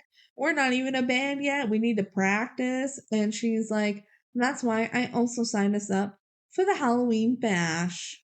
Whoa. The principal agreed to them doing the Halloween bash because Stella is the new problem student and he thinks it'll like keep her out of trouble. Nothing keeps someone out of trouble like good old rock and roll. Yeah, I feel like that is historically shown many times. Mm-hmm. Yeah, and they're like, Olivia could write our songs just like the other day. Olivia's like, oh no. Olivia's like, I'm gonna puke. And Mo's like, isn't Mud's like Crush playing the bash? And Stella's like, yep, and that's why we are opening for them. And her and Wen like fist bump because Wen's totally in. Wen is never not in. Yeah, I love everyone at different points was like, I'm gonna quit, and Wen's always like, come on, guys, I want to be cool. Later he's the one that's like, let's just call it quits. That's when it's like the real turning point of the movie is when his innocence is lost. Mm-hmm. Yeah. I love Stella and Wen's dynamic though. Mm-hmm. I do feel like that should be developed more because hype team. Because Stella is always on the this is how it's gonna work, and Wen's just like, yeah, it is. We notice Mo waves to some of the popular girls, and they don't wave back. Oh my god! And it's like, dang, Mo's crossing over to the loser side, and for some reason after this, Mo says, okay, I'm in for one practice, and if it works, cool. If not, I'm out. Like, you would think that after that exchange, she would have just said no. Like, no, yeah. But no, she's like, I'm in for one time. Let's see if it works. And they convince Olivia to try it too. Olivia's like, okay, we'll try. And then they're like, Charlie. And he's like, all right. Grabs a coin. Heads, we do it. Tails, we don't. Olivia should have been the flip of the coin because she was less or sure Mo. Or Mo. Because Charlie was always going to do it if Mo did it. But Charlie doing it's cooler. I feel like Charlie could have said, I'm only doing it if everyone does it. Right. Yeah, and but they had a dramatic shot of all of them looking at the coin. Which is a good shot. It's a great shot. But it doesn't make sense who's flipping the coin. Nah. But yeah. Okay, so cut to their first practice and everything is falling apart. They are not meshing well at all. Stella's being bossy. Yep, and Stella's like, we need to go more hardcore. And they're like, no. And Mo's like, this ain't a violin. Why am I holding a bass guitar? Yeah, I'm classically trained on the violin, not whatever this thing is. I'm too good for you. Yeah. Which is. And when Mo quits, Charlie's like, I'm out too. Of course he is. And Olivia's like, come on, guys. No, don't leave. Let's try again. As they're leaving, Wen just starts playing the piano. This happens multiple times throughout the movie where this is like their unifying trope is they'll be arguing, one of them starts playing a melody, and suddenly they're all happy. They're all in. They never resolve the conflict. No, not ever. The song's not even about let's work through our problems. It's just a song. It's a banger, it's but a good song. But yeah, just Wen starts randomly playing the piano, and Olivia's like, yeah, and she starts singing along, and then the other band members are like, all right, I'm in. You gotta mention though, Charlie, who's one of the people leaving, is the skip person to join in. Literally, Wen's playing the piano, do, and Charlie comes in with the beat, immediately. It's like, yeah, I'm back. Well, the song can't not have a drum beat. You gotta get back in. It's so good. And then Mo joins in, and then Stella, and they sing Somebody, which is a good song. I like this one. Mm-hmm. Great one for Bridget Mendler, too. Yeah. I feel really showcases her. She sounds really good on this. And the music teacher is on the outside, jamming. She's hilarious. She's so good. The adults do a good job. All the actors do a good job, realistically. Minus the mom of Charlie. All the main actors. Just like yeah, this song's good. Somebody's probably my third favorite song of the set. I think it's better than Turn Up the Music. Yeah. And again, all the songs are Ellie good. one, that one's Breakthrough. I like that. That's one, a good one. But She's So Gone is by far my favorite, and we'll get there. I love She's So We'll get to our favorite too. So after the song, Stella goes, Olivia, did you really write that? She's like, yeah. Like, oh my gosh, we are so winning record deal. And only if Mudslide Crush isn't even better though. Yeah. So this is the other time they just like play a song and it magically works. And Stella at the end goes, did you really write that? When she was fully singing the backup vocals of words that she didn't know were she just gonna was come feeling up. the vibe and could predict it. The stars aligned and they all just magically felt the song. Basic magic. Yeah. For the rest of the movie, all of their songs are like rehearsed. Rehearsed, yeah. You're assuming, at least like more than a band, I guess is a little iffy, but we're assuming that they like already wrote that song. This one a little bit. They had music in front of them. Is my maybe. Like, why did Wen just start playing the piano? Yeah. Is what I want to know. Like, did Olivia just write the melody too, or did she just write the lyrics? Because I always assumed it was like a poem that she wrote that she turned into a song. Right. But I don't know. Right. Who composed it for everybody? Yeah. All right. Cut to Mudslide Crush. They're at like some kind of gig or some practice. It feels like a. It doesn't make sense to me. It feels like a music video recording. It's a sick music video, too. Sick. If that's what they're doing, it's sick as hell. They have like a crowd of people here to watch them. Pretty much dance with them. Yeah. And then they really don't explain what it is. No. But it's cool. Anyway, Ray is ranting on about how half of their set, like, playtime at the Halloween Bash is taken away. And Mo comes to see Scott, and she's like, what's Ray going on about? And he's like, yeah, some band is taking half of our set list, like, playtime at the Halloween Bash. Apparently that new girl Stella has a band and took out our stage time. And Mo is like, oh, do you know who else is in the band? And he's like, nah, just a bunch of nobodies. And Mo is like, it's me, I'm in the band. Like, good for her for saying it right out. She's like, it's me, I'll play bass, and we're actually not that bad. We're just opening for you. And she's like, we're not that bad after threatening to quit like 2 hours ago. Well, then they did Somebody, and she's like, dang, we're actually pretty good. Yeah. Music magic. Yeah. And Scott's like, listen, Mo, if you want to be in a band, you can like back up for me or something. But taking away half of our night, like, my music's important to me. What a dick. I know. And Mo's like, well, maybe my music is important to me too. I mean, I know I only formed this band 3 hours ago. Yeah. And Scott's like, yeah, I'm sure it is. Well, just think about it, though. I don't want this to come between us. It comes between them. But then he's like, I gotta go play with my band. So Mudslide Crush starts playing And the Crowd Goes. That's the name of the song. Bassline in this song is so good. Yeah. It's gonna be sampled someday in a real popular song. Talk to me. So yeah, Mudslide Crush is trying to Beastie Boy. Yeah, they're very much like Beastie Boy inspired. Which is not, their songs are definitively worse, especially on aggregate. Yeah, and all their songs about are how cool they are. Than Lemonade Mouth. But I kind of appreciate them as the villains and these as like villain songs. They definitely work in the context of the movie. And like, they're not bad in terms of, you could believe someone would be like, yeah, this is cool. And I want to hate them more than I do, but like, they're fun. They're pretty fun. Yeah. And he's wearing a fedora, so he's cool. My golf was hot. So that's the other one. Getting ahead of yourself. I'm a superstar and I got a cool car and the girls like me better than whoever you are. What a line. It's so good.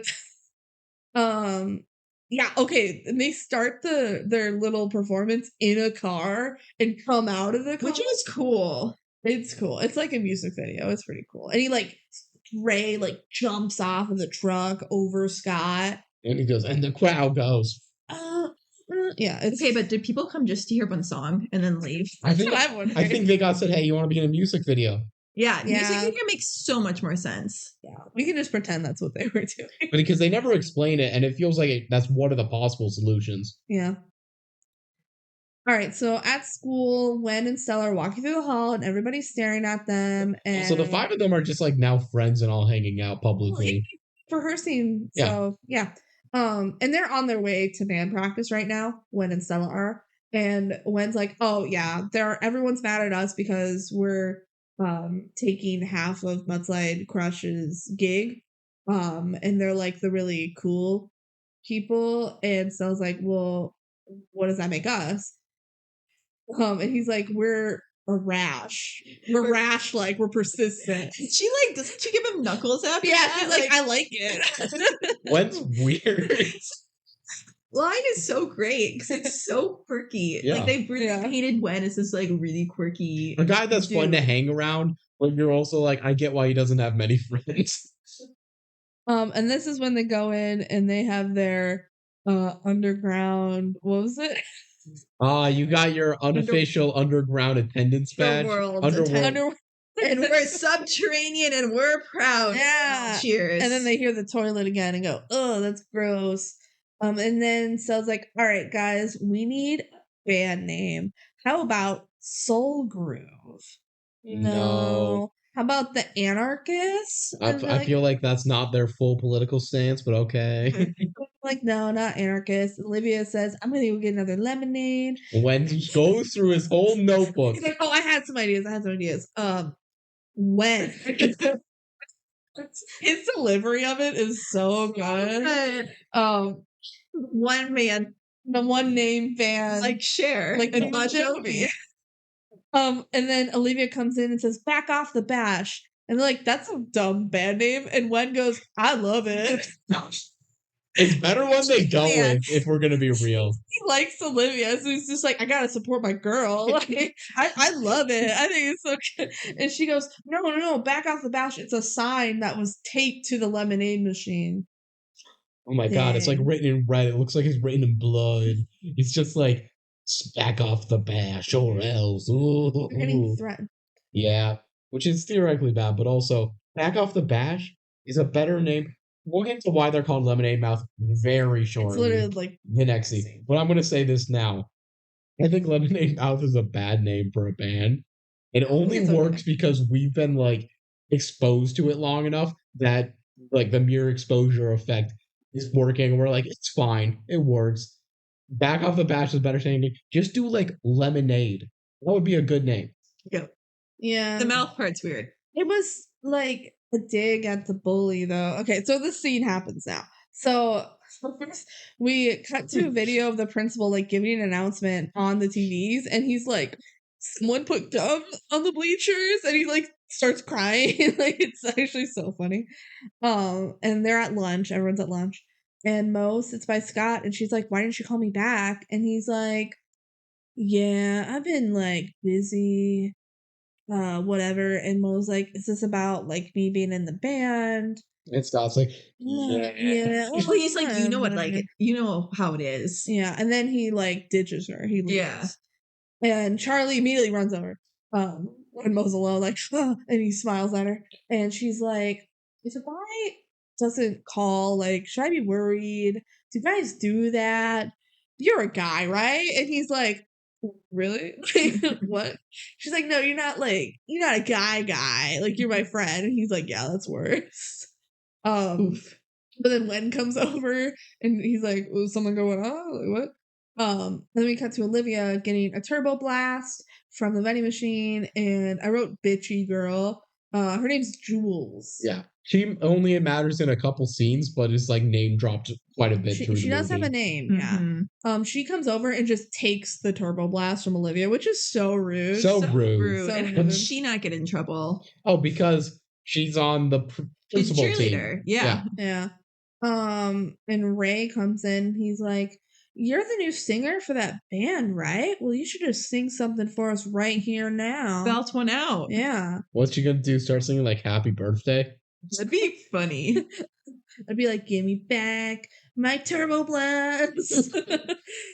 And then the rest of the band comes to defend Olivia, and Wen is kind of like, "Leave her alone," but then as soon as Ray's like, well, you want to go? Wen's like, oh no. Just funny because Ray's casting he's not a tall guy at all. No, he's short.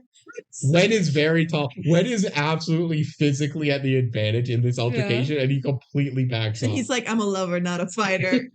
Because Charlie's like, I'll fight you. And then he immediately is like, oh wait, but actually, no. And he's like, when will you help me? And Wen's like, yeah, what's up? Like, oh, will you help? And he's like, oh no, I'm a lover, not a fighter.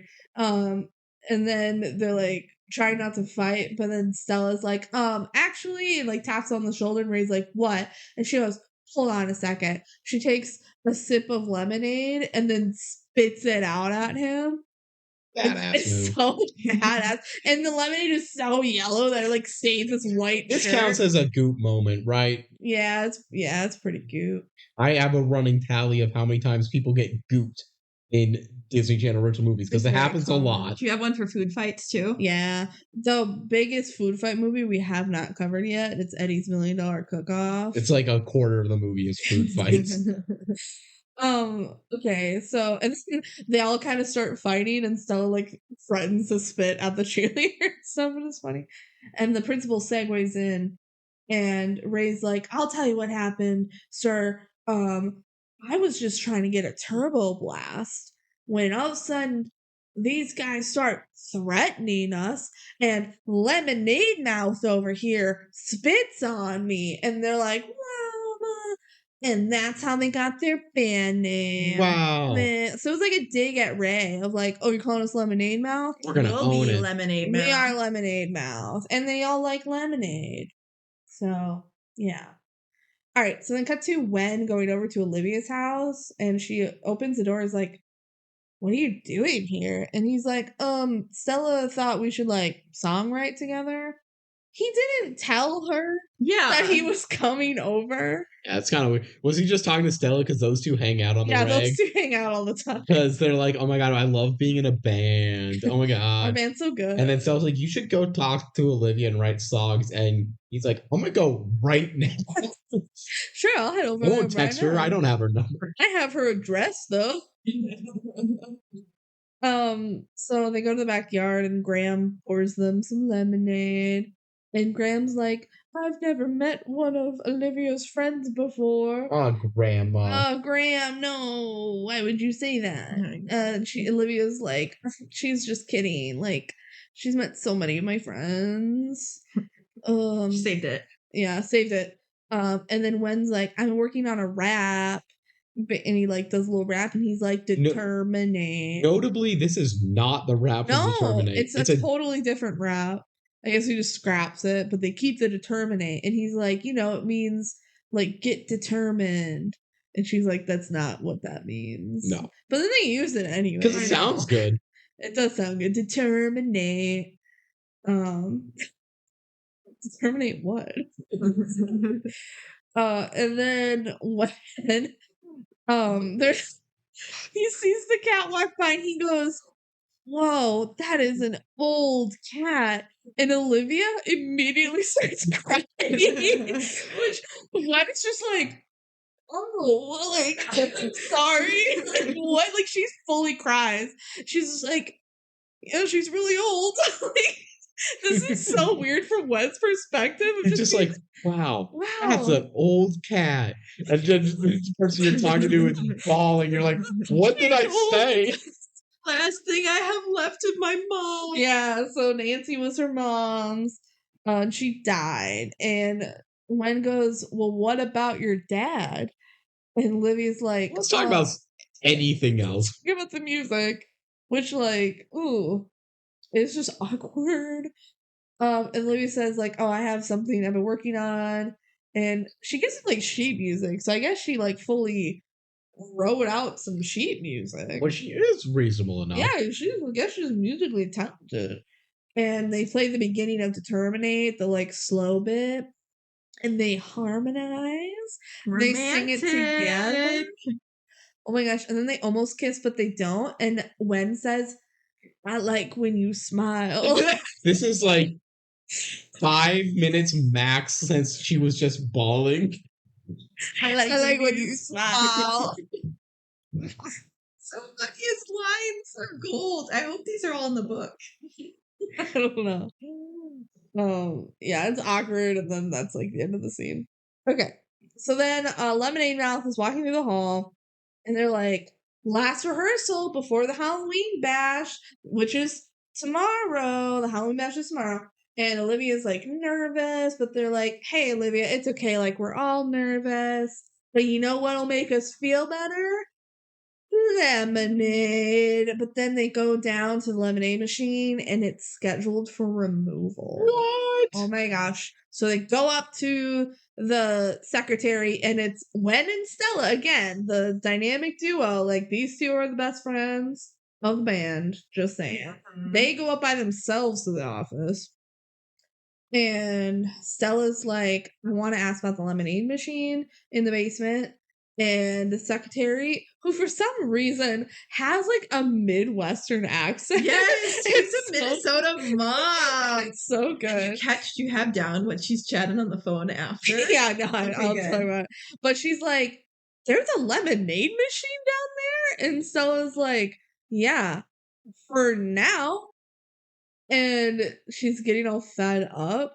Wen's just like, And the secretary's like not liking her attitude, and Wen's just like, hey, we just wanted to know if it was like being replaced, being removed, whatever. being repaired. And the secretary gives him a smile, like, oh, okay, sweetie, I'll look that up for you. Like she just needed to be sweet talked a little bit. And then she says, oh, that machine should have been removed ages ago. Because it's a competitor with Turbo Blast, which is now the school sponsor, so they can't have any competing Makes vending enough machines. sense. Yeah, it makes sense. So who's filling this lemonade? That's a great question. I guess they had like a contract. Huge machine with a ton of cans in there. Not that, and they're getting it like every single day. It's their unofficial subterranean badge. Yeah. I bet they just have a contract with Mel's Lemonade and they refill the machine, but they don't really realize that it was there anymore. I don't know. So then Stella's still mad about the machine, but they leave, and we hear the secretary being on the phone. She's like, yeah, so then he looked at me and he said I looked nice and he smiled at me. And she's talking to the principal. She is I am pretty sure they don't say it, but then like the principal comes to the Segway and she's like holding the door for him and smiles and runs in after him. Like, yeah. She's got a thing for the principal. Talking about the prince and the music teacher at the end of the movie. Everyone has the hots for the principal. It's true. It's the Segway. It's the Segway. I am like so sure she's talking about the principal. Okay, so then Wen gets home and his dad is there and there's like boxes everywhere and the dad's like, you're home early, and he's like, yeah, practice kind of got canceled. This is the day before they perform for the first time. The day before they perform their first performance, they canceled their band practice because the lemonade machine is being repaired. And they couldn't emotionally get to a stable place. It's like, you need to rehearse again. Your gig is tomorrow, but whatever. You just formed your band. So he's like, what's with all the stuff? And the dad says, oh, it's Sydney's stuff. She's moving in. Yay. And Wen's like, what?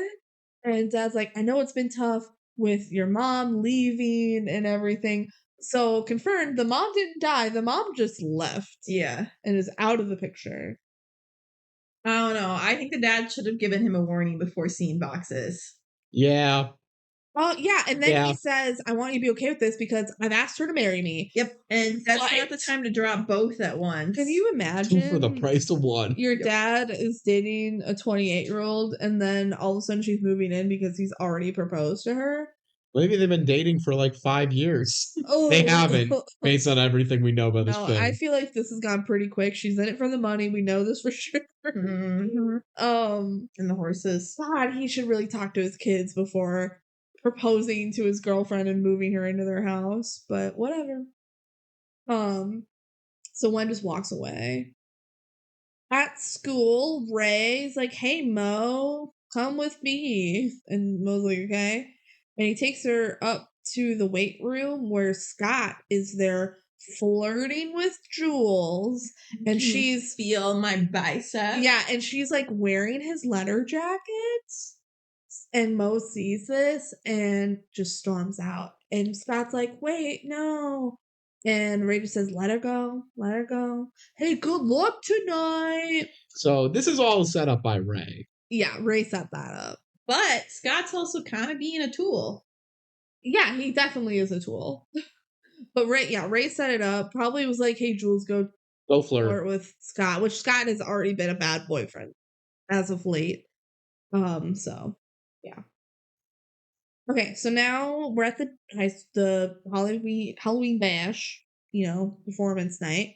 The band's there, but Olivia is missing, and AV guy comes and he's like, "My whole setup is like sabotage. Mudslide Crush sabotaged me, so I have to set it all up again." And they're like, "We can't find Olivia," and he's like, "Oh, well, she ran to the bathroom. It looked like she was gonna hurl."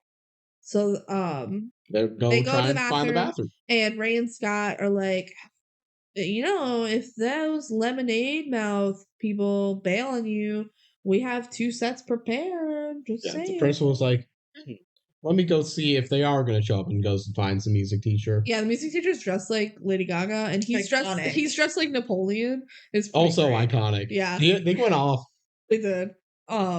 And he's like, "What's going on?" And the music teacher starts dancing, and she's like, "No, they'll be here." Hey, look at that costume over there. Yeah. He looks and she runs away. Yeah. Great bait and switch. So then they go to the girls' bathroom, and Stella and Mo walk right in, but Wen and Charlie like hang back, like, "Oh, this is a girls' bathroom." No. But then, yeah, they're trying to find Olivia, and Wen's just like, "Well, we're going in, like, whatever, we're going in anyway." And Olivia's in the stall, and they're like, "How you doing?" And she's like, "Yeah, great, super, but I can't go out there." But before that, a girl in a toilet costume comes in. Charlie goes, "No, we're good. Try the other bathroom." And she says, "We have enough of those in here." We have enough. It's pretty good. It kind of freezing. A toilet costume is such a good costume. It's really funny. They made that whole prop for like a 2-second joke.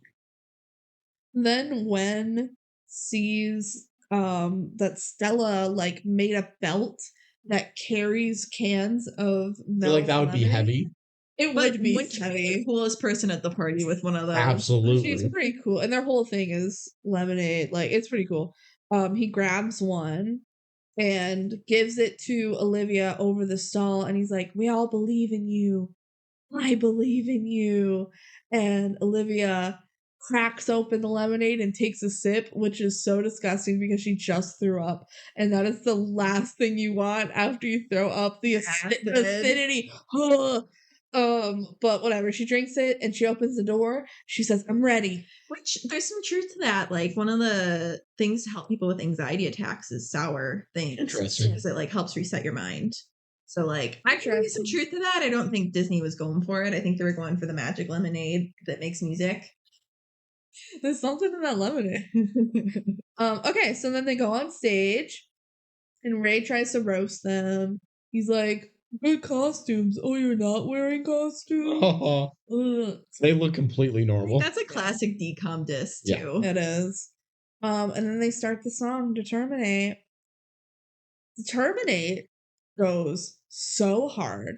In my opinion, Determinate is the best DCOM song, period.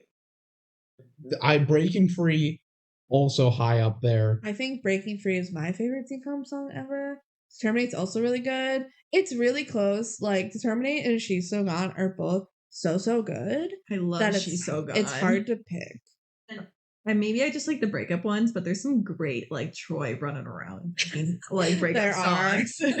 Like, you bet on it, you're great songs. Heck yeah. But Determinate is up there. It's awesome. You said so hard. I wrote in my notes, Wen raps so hard. He goes so hard. Now, okay, I love how choreographed this is, because now we're finally watching them perform a song that they've practiced. We know what it's intentional. And they do the little hops, to the right, and then they hop and slide to the left. Yes. And they're like moving around the stage and they're choreographed. And I love the part when it's after the first chorus, when they go into the second verse. The hey, in a way, Mo and Stella start like moving their heads and like sidestepping together. Like you can tell they practice it and it's so cute. Everything is so meticulously choreographed, but not in a way that seems impossible. No, it's like, no, they totally could just come up with that. Just the way they're moving around the stage. Right. Their It looks little professional, dance. but like Yes. in an amateur way. And it's Right. it's really well done for both for the movie, in real life, and the song is just really good and really unique. There's not it is not your cookie cutter song that I think Yes. a lot of the other Lemonade Mouth songs, if there's a problem to them, it's like turn up the music, kind of cookie cutter, somebody kind of cookie cutter. This song is not. There's like 3 different moments in this song that are completely different like genres, basically. The beginning is interesting that it starts super slow and then just goes into hardcore. I wanna cry. Yeah. I do know the whole rap. Please perform for us You now. should have been at the Haley Kiyoko concert because she gave it to a fan in Minneapolis. I saw that. I totally could have done it. Yes. I totally amazing. Go for it.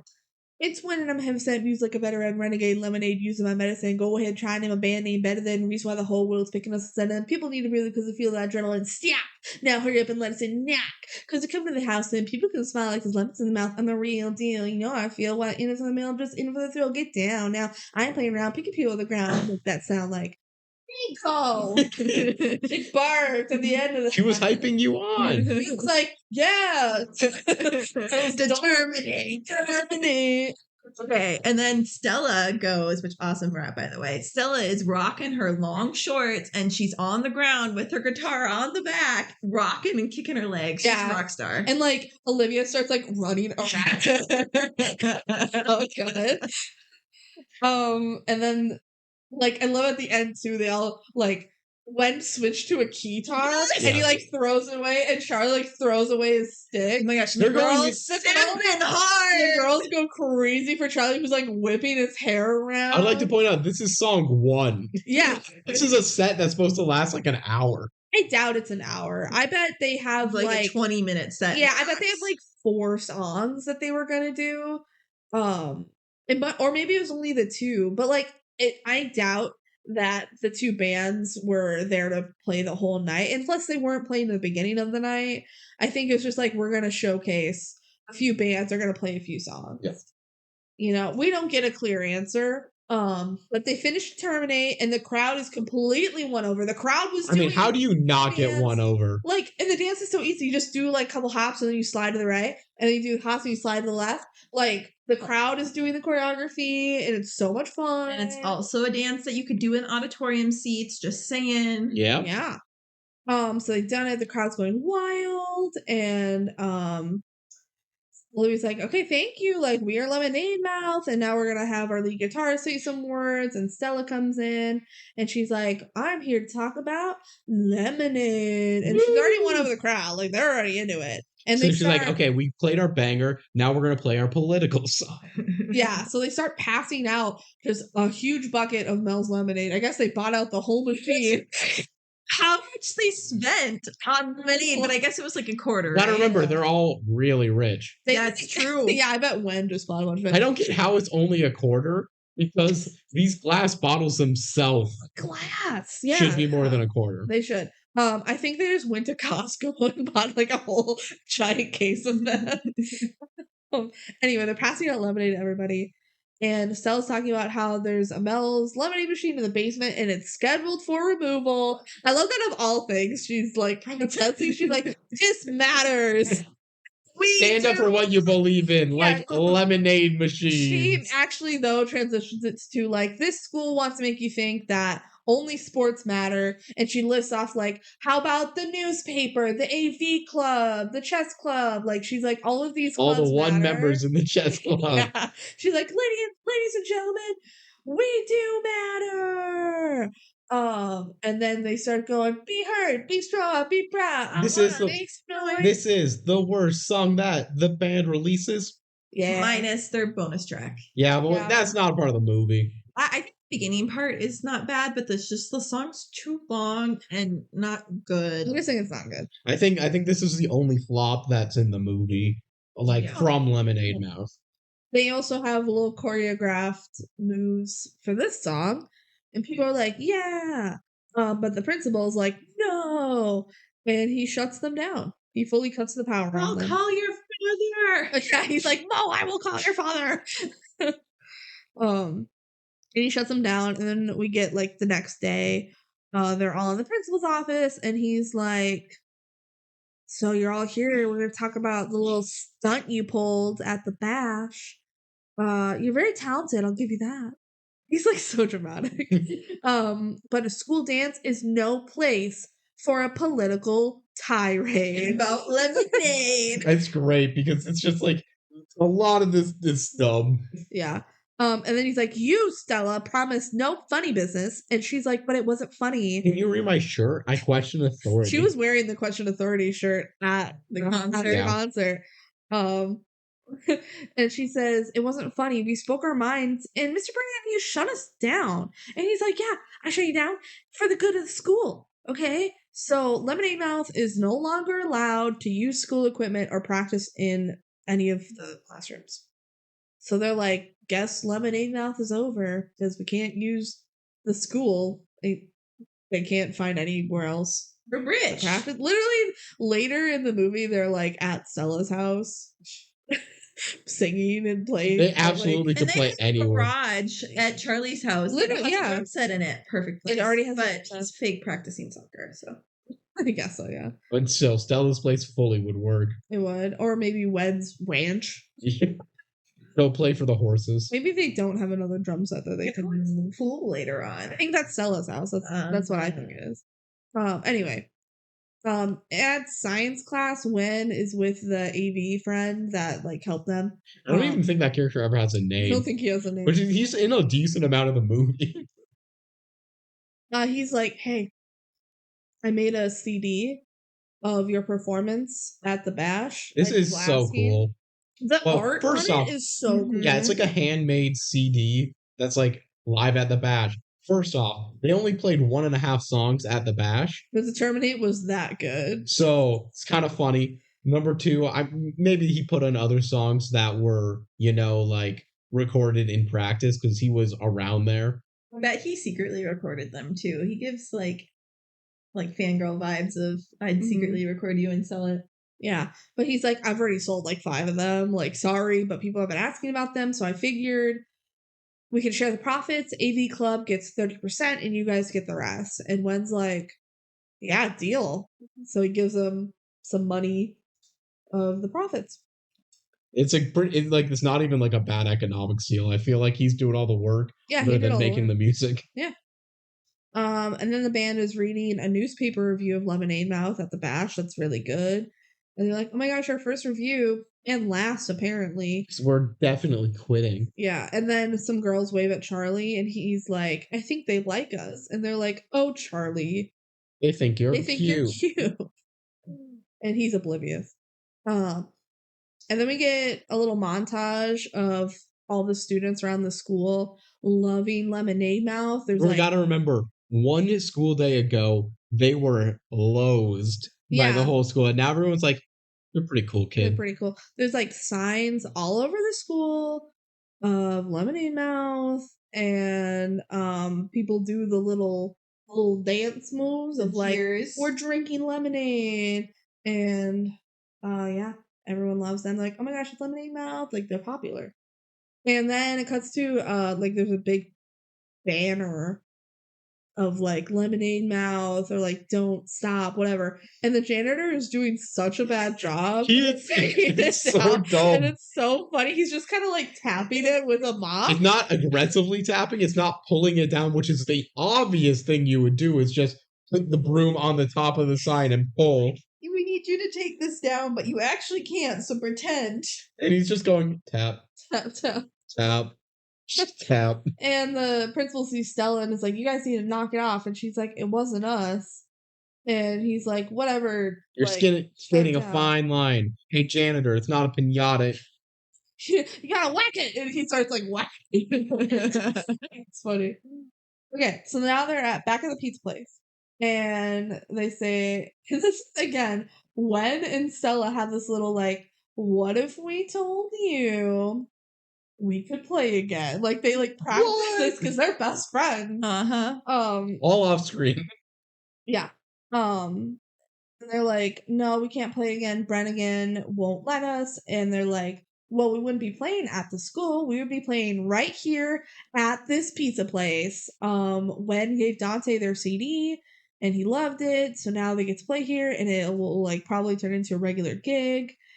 Olivia, Charlie, and Mo are not so sure about it. Mo says, "I don't know, Scott eats here, and I'm pretty much planning on never seeing him again for the rest of my life." So, and Stella's like, "Come on, guys, we need something to people. We're like a whole movement." And just because Scott got mentioned, he's like, I gotta show up. Yeah, so Scott shows up, and Mo's like, "No, I can't do it." So she walks out, but they all follow her out. And then they see, I don't know if it's a painting or just a banner. It's probably just a banner, right? It's like a huge. It's huge. It'd be expensive. Yeah. Maybe it's a painting. To me, when every single time I've rewatched this movie, I'm actually thinking, oh, it's gonna say playing tonight Lemonade Mouth or something like that, or coming soon Lemonade Mouth, and it would work the exact same of seeing your name up in the lights, and that wins everyone over, and it would be a cool scene. But instead, it's a picture of them like at the concert and says, "Don't stop the revolution." I feel like if you're not a high schooler, you have no idea what this means. No idea. And what is the movement? When they put this Lemonade up while they were inside because they didn't see it when they entered. They're in there? Okay, put it up. But anyways, maybe we do matter. We do matter. And Sel's like, definitely of course we do. And now Lemonade Mouth is playing every Thursday night, standing room only. So they say standing room only, and then we see only people sitting. No, Scott's standing in the background. But now we get She's So Gone. Yeah, we've alluded to this a bit. This is, in my opinion, the second best song in this movie. Oh, no, the best. I think it's the best Disney Channel song ever. And this song, I think, is like one of the only ones in the movie that they actually cut short. And it's so sad. Because they don't play the full song. If you listen on Spotify, the song is long. It's like a whole nother There's like verse. a whole nother 40 seconds. Well, there's a whole nother verse. She eats that performance. Oh my god. So it's Naomi Scott gets to sing this one. And you know Mo wrote this about her like transformation. This is our first song that is... This is the first time where we see Olivia not be a singer only. She's playing guitar. Yeah, which apparently she can do. We have never learned that she could do this until this moment. No one's playing bass, I guess. I don't know. I feel like isn't bass generally a little easier than guitar because you're just kind of like strumming. You're not like you're plucking. You're not as much strumming, and there's only 4 strings. So I don't know. Anyway.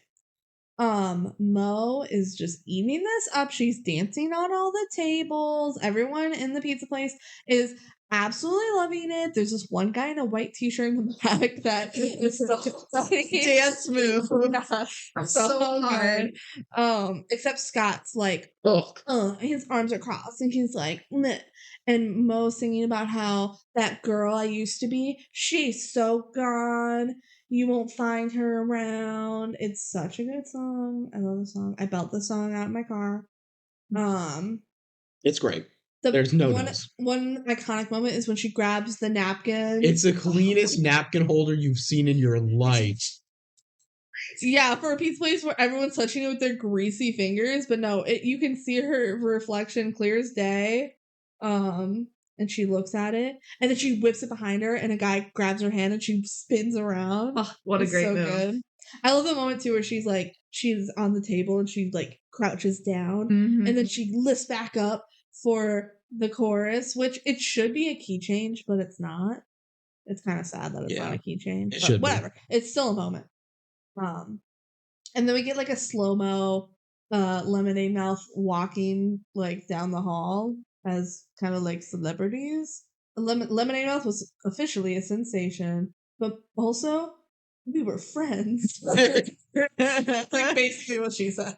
They were not friends before this moment. It's a big thing for Olivia. It is a big thing to have friends. And just because of that, now she has to get punished for it. Yeah, so then at school, the 4 band members that, minus Olivia, they realize Olivia wasn't at school today, so they go to the house and they find Olivia in her backyard crying because her cat died. The oldest cat I ever did see. Well, that cat's really old. So she's like, "Oh my gosh, you guys came. Thank you for being here." And Charlie goes, "Hey, it's nice out here." And just like pops lays down on the grass. It's nice out here. Like, what? Does he mean like the cat's buried? Or is he like, "Hey, this house isn't a piece of shit." There's so many ways to take it, and very few are charitable. It's nice out here. And Olivia's like, "Yeah, it is." Sometimes I like to look up at the clouds and see what shapes I can see. And so Trauma dumps. they all look up at the clouds and they say what they see. And then it transitions to Stella saying, like, "All I see is a blob. Sometimes I think I'm too dumb to be in my family. Like, I'm a letdown, and that's why my mom ignores me." And then Mo says, "I wish my dad would ignore me. I'll never live up to be this perfect Indian daughter that he wants me to be." And Charlie's like, "Try living up to a perfect brother." And that's all he said. Like, he gets one line. It's because his mom is clearly the least bad. Yeah. And then Wen comes in. He's like, "I'll pick perfect brother over my dad's ridiculous girlfriend." And then Olivia goes, "No, my dad's in prison." She just like lets it out, and everyone's like, Whoa. "Oh shit." And she sits up and she's like, I'm too humiliated to talk to him or about him. And he writes, but I don't write back. She says since her mom died, he's made some really bad choices. And so we were talking about, like, what do you think he did to get in prison? We know what the book says, but this is clearly different than the book because the mom died. Yeah. So I think it was drugs. And I think it's tax evasion. He made some really bad decisions. His taxes. And I'm too humiliated. So you guys want to rank their trauma? Yeah. No. Olivia's clearly the most traumatic. Like, her mom's dead and her dad's in prison. And then I put Mo next. I think, like, she's got a lot of cultural trauma. She does have a lot of cultural pressure. It's just so weird because no one deserves to be second compared to how number one Olivia is. I'd say then when. Yeah, the dad dropping stuff on him. And his mom left. We can't forget his mom left. I actually think I would put Wen second. Wen is second because his mom left and now his dad's dating a 28-year-old and getting married without, like, moving them in the house without saying anything. Mm-hmm. Like, it's pretty bad. And then Mo, who feels very, like, stuck and like she can't be her true self around her parents. Culture identity. Yeah. And then we've got, I'd probably say Charlie because the mom's delusional and thinks that Charlie is the brother. And then Stella, who has a loving family, but she just feels like she doesn't fit in. Yeah, we're saying, like, Stella's just being maybe a little dramatic. Yeah. 4 months of not noticing you're vegetarian is a little strong, but, like... And she feels like she doesn't belong in her family, which sucks. But also, her family reunion later, like... She is the nicest. Graham is pretty good, but, like, yeah, her family is there for her. They just need to kind of notice her more. Yeah, which is why she's probably so rebellious. It is an attention thing. Yeah. Anyway, right after, so Olivia's talking about, like, she's pouring her heart out, and everyone's listening, and Mo, like, cuddles up and is comforting, and then nods at Stella and says, "Okay." Which is, like, if you take that out of context, where Olivia's like, I'm so humiliated about my dad, but I'm really appreciative of our friendship. And Mo just goes, "Okay." And Stella starts playing a song, and Mo starts singing it, and it's more than a band. No, it's not a guitar. It's a kazoo. No, Stella pulls out her kazoo. And Mo sings along to it. Hold on. This is not what I expected the kazoo. Well, it's a heartwarming moment. Of course, there's kazoo. Thank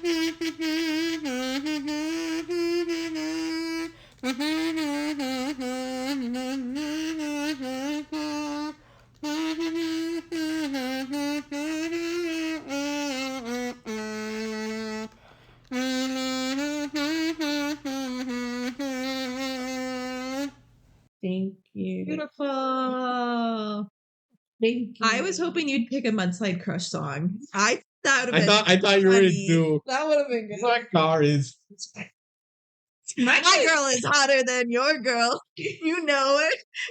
My kazoo's hotter than your kazoo. You know it. You know it. Yeah, so this is like the only song where everyone kazoos.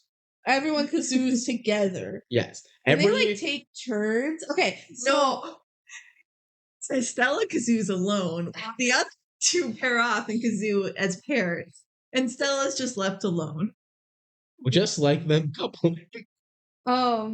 so this song transitions. I think this is Stella's house because her twin brothers are there. Yeah, it cuts to them filming a music video. And this one we actually are pretty confident it's a music video because the brothers have like equipment. Either it's a music video or they're just recording them singing it. But then why are they like recording it like this? It feels like a music video. It feels like a music video. The underwater cams. Yeah. The hidden boom mics. So they all take their turn singing the little song, and it's cute. It's about how they're all such good friends, and they're more than a band. Which is a good thing because otherwise, if the band like suddenly didn't exist, what would they have?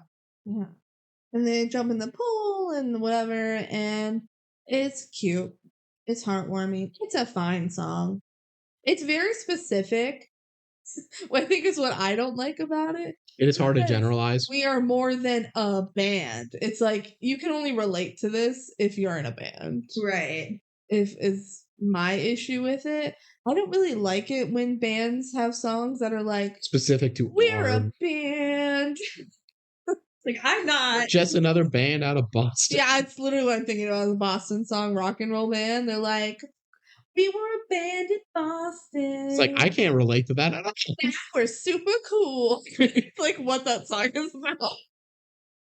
Yeah. Okay.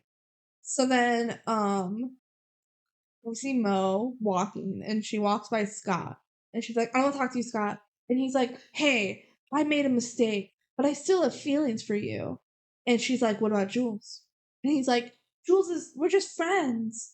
And Mo's like, I'm not the same girl anymore.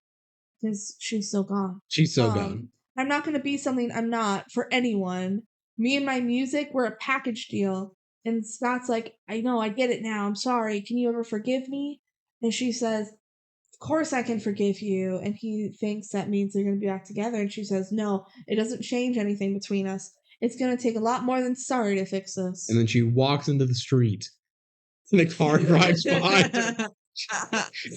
No, actually the Mean Girls scene where she gets hit by the bus. It's pretty much, but Disney Channel original movie. Yeah, but she doesn't get hit or anything. Actually, good for Mo. This is actually a very adult conversation on both sides. I feel it's a way better apology than you expect for one that isn't completely resolved. She fully forgives him, but says like, "No, but I'm still not gonna be with you." Yeah, amazing queen behavior. Yeah, very mature. She's like, I'm still figuring out who I am. Which is so against like what normal Disney movies have been doing is they're usually like, yes, take you back. Yeah. Or just like, we are never ever getting back together and you're just becoming a more evil character to prove that. Yeah. All right, so then we get Wen like in the bathroom in a robe, like fake interviewing himself, and he's like, he would do this. He's like, yeah, the band was originally called Wen. Which is so funny. And then Cindy comes in and she's like, come here. And they go out and hear the radio. Determinate is playing on the radio. What a cool moment this would be. You're a student band and you're getting played like on the local radio. That would be like a life highlight forever. You would remember. Yeah. And he's just going to remember being in a robe with his 28-year-old mommy.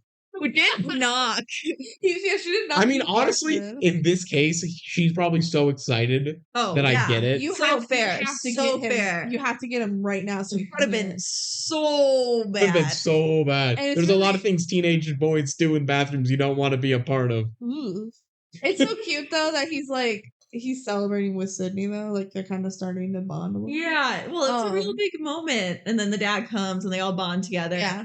I love Graham and her throwing of the cards. Yeah, so Olivia's playing cards with Graham and they're listening to like classical music on the radio and she gets a phone call and it says, "Turn on this radio station right now." Kelsey is convinced it is not when saying this. Yeah, so the subtitles say it is when. I think it's when. It does not sound like when. It sounds like a random guy, and I always thought this, even as a kid. Like, it was just some random guy calls Olivia and says, "The radio right now," and then hangs up, and she's like, "What?"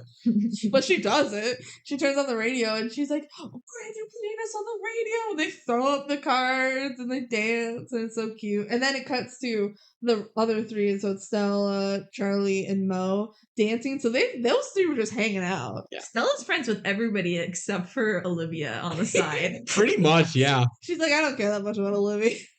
I use her for singing, and that's it. She writes songs, but like whatever. They reveal, like, in throwaway lines that this is because the Rising Star producer gave, like, the radio station the demo to promote the contest.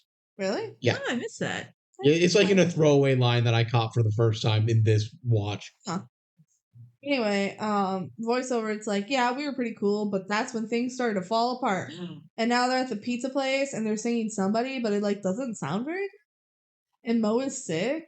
And Everything's gonna go wrong Yeah. very quickly. and then Ray starts like haggling them because they don't sound very good right now. And we learn that Rising Star is tomorrow. I think because he's like, "We're totally gonna be your Rising Star tomorrow." And then Ray just goes up on the stage and grabs the microphone from them. And he's like, My girl is hotter than your Too girl. early. he's like, "Introducing Loser Mouth." Got him. What a good line. They all start fighting, and the whole restaurant erupts into chaos. And there's like a million empty solo cups that are. They being must not thrown have around. actual dishware in this restaurant. Movie, they didn't want to throw on pizza and stuff and have to reset. I want to make it really clean, so we're just gonna throw around red solo Yeah. cups. For a food fight scene, which this is a very clean Yeah. food fight. Except when It's not as clean as Camp Rock's dry pasta. try the clean pasta that Camp Rock. Yeah. No, Wen does though fall onto a pizza and get pizza on his white shirt. Yep, that's a goop. And the spray of the And that's top. the other Yeah, goop. so Ray- There's two goops in this food fight. Ray fully is the perpetrator here. He grabs the soda spray and starts spraying everyone in the restaurant. How does Ray get away with this? Lemonade Mouth get kicked out, even though it wasn't their Yeah, fault. it was Ray. I It was mean, Ray.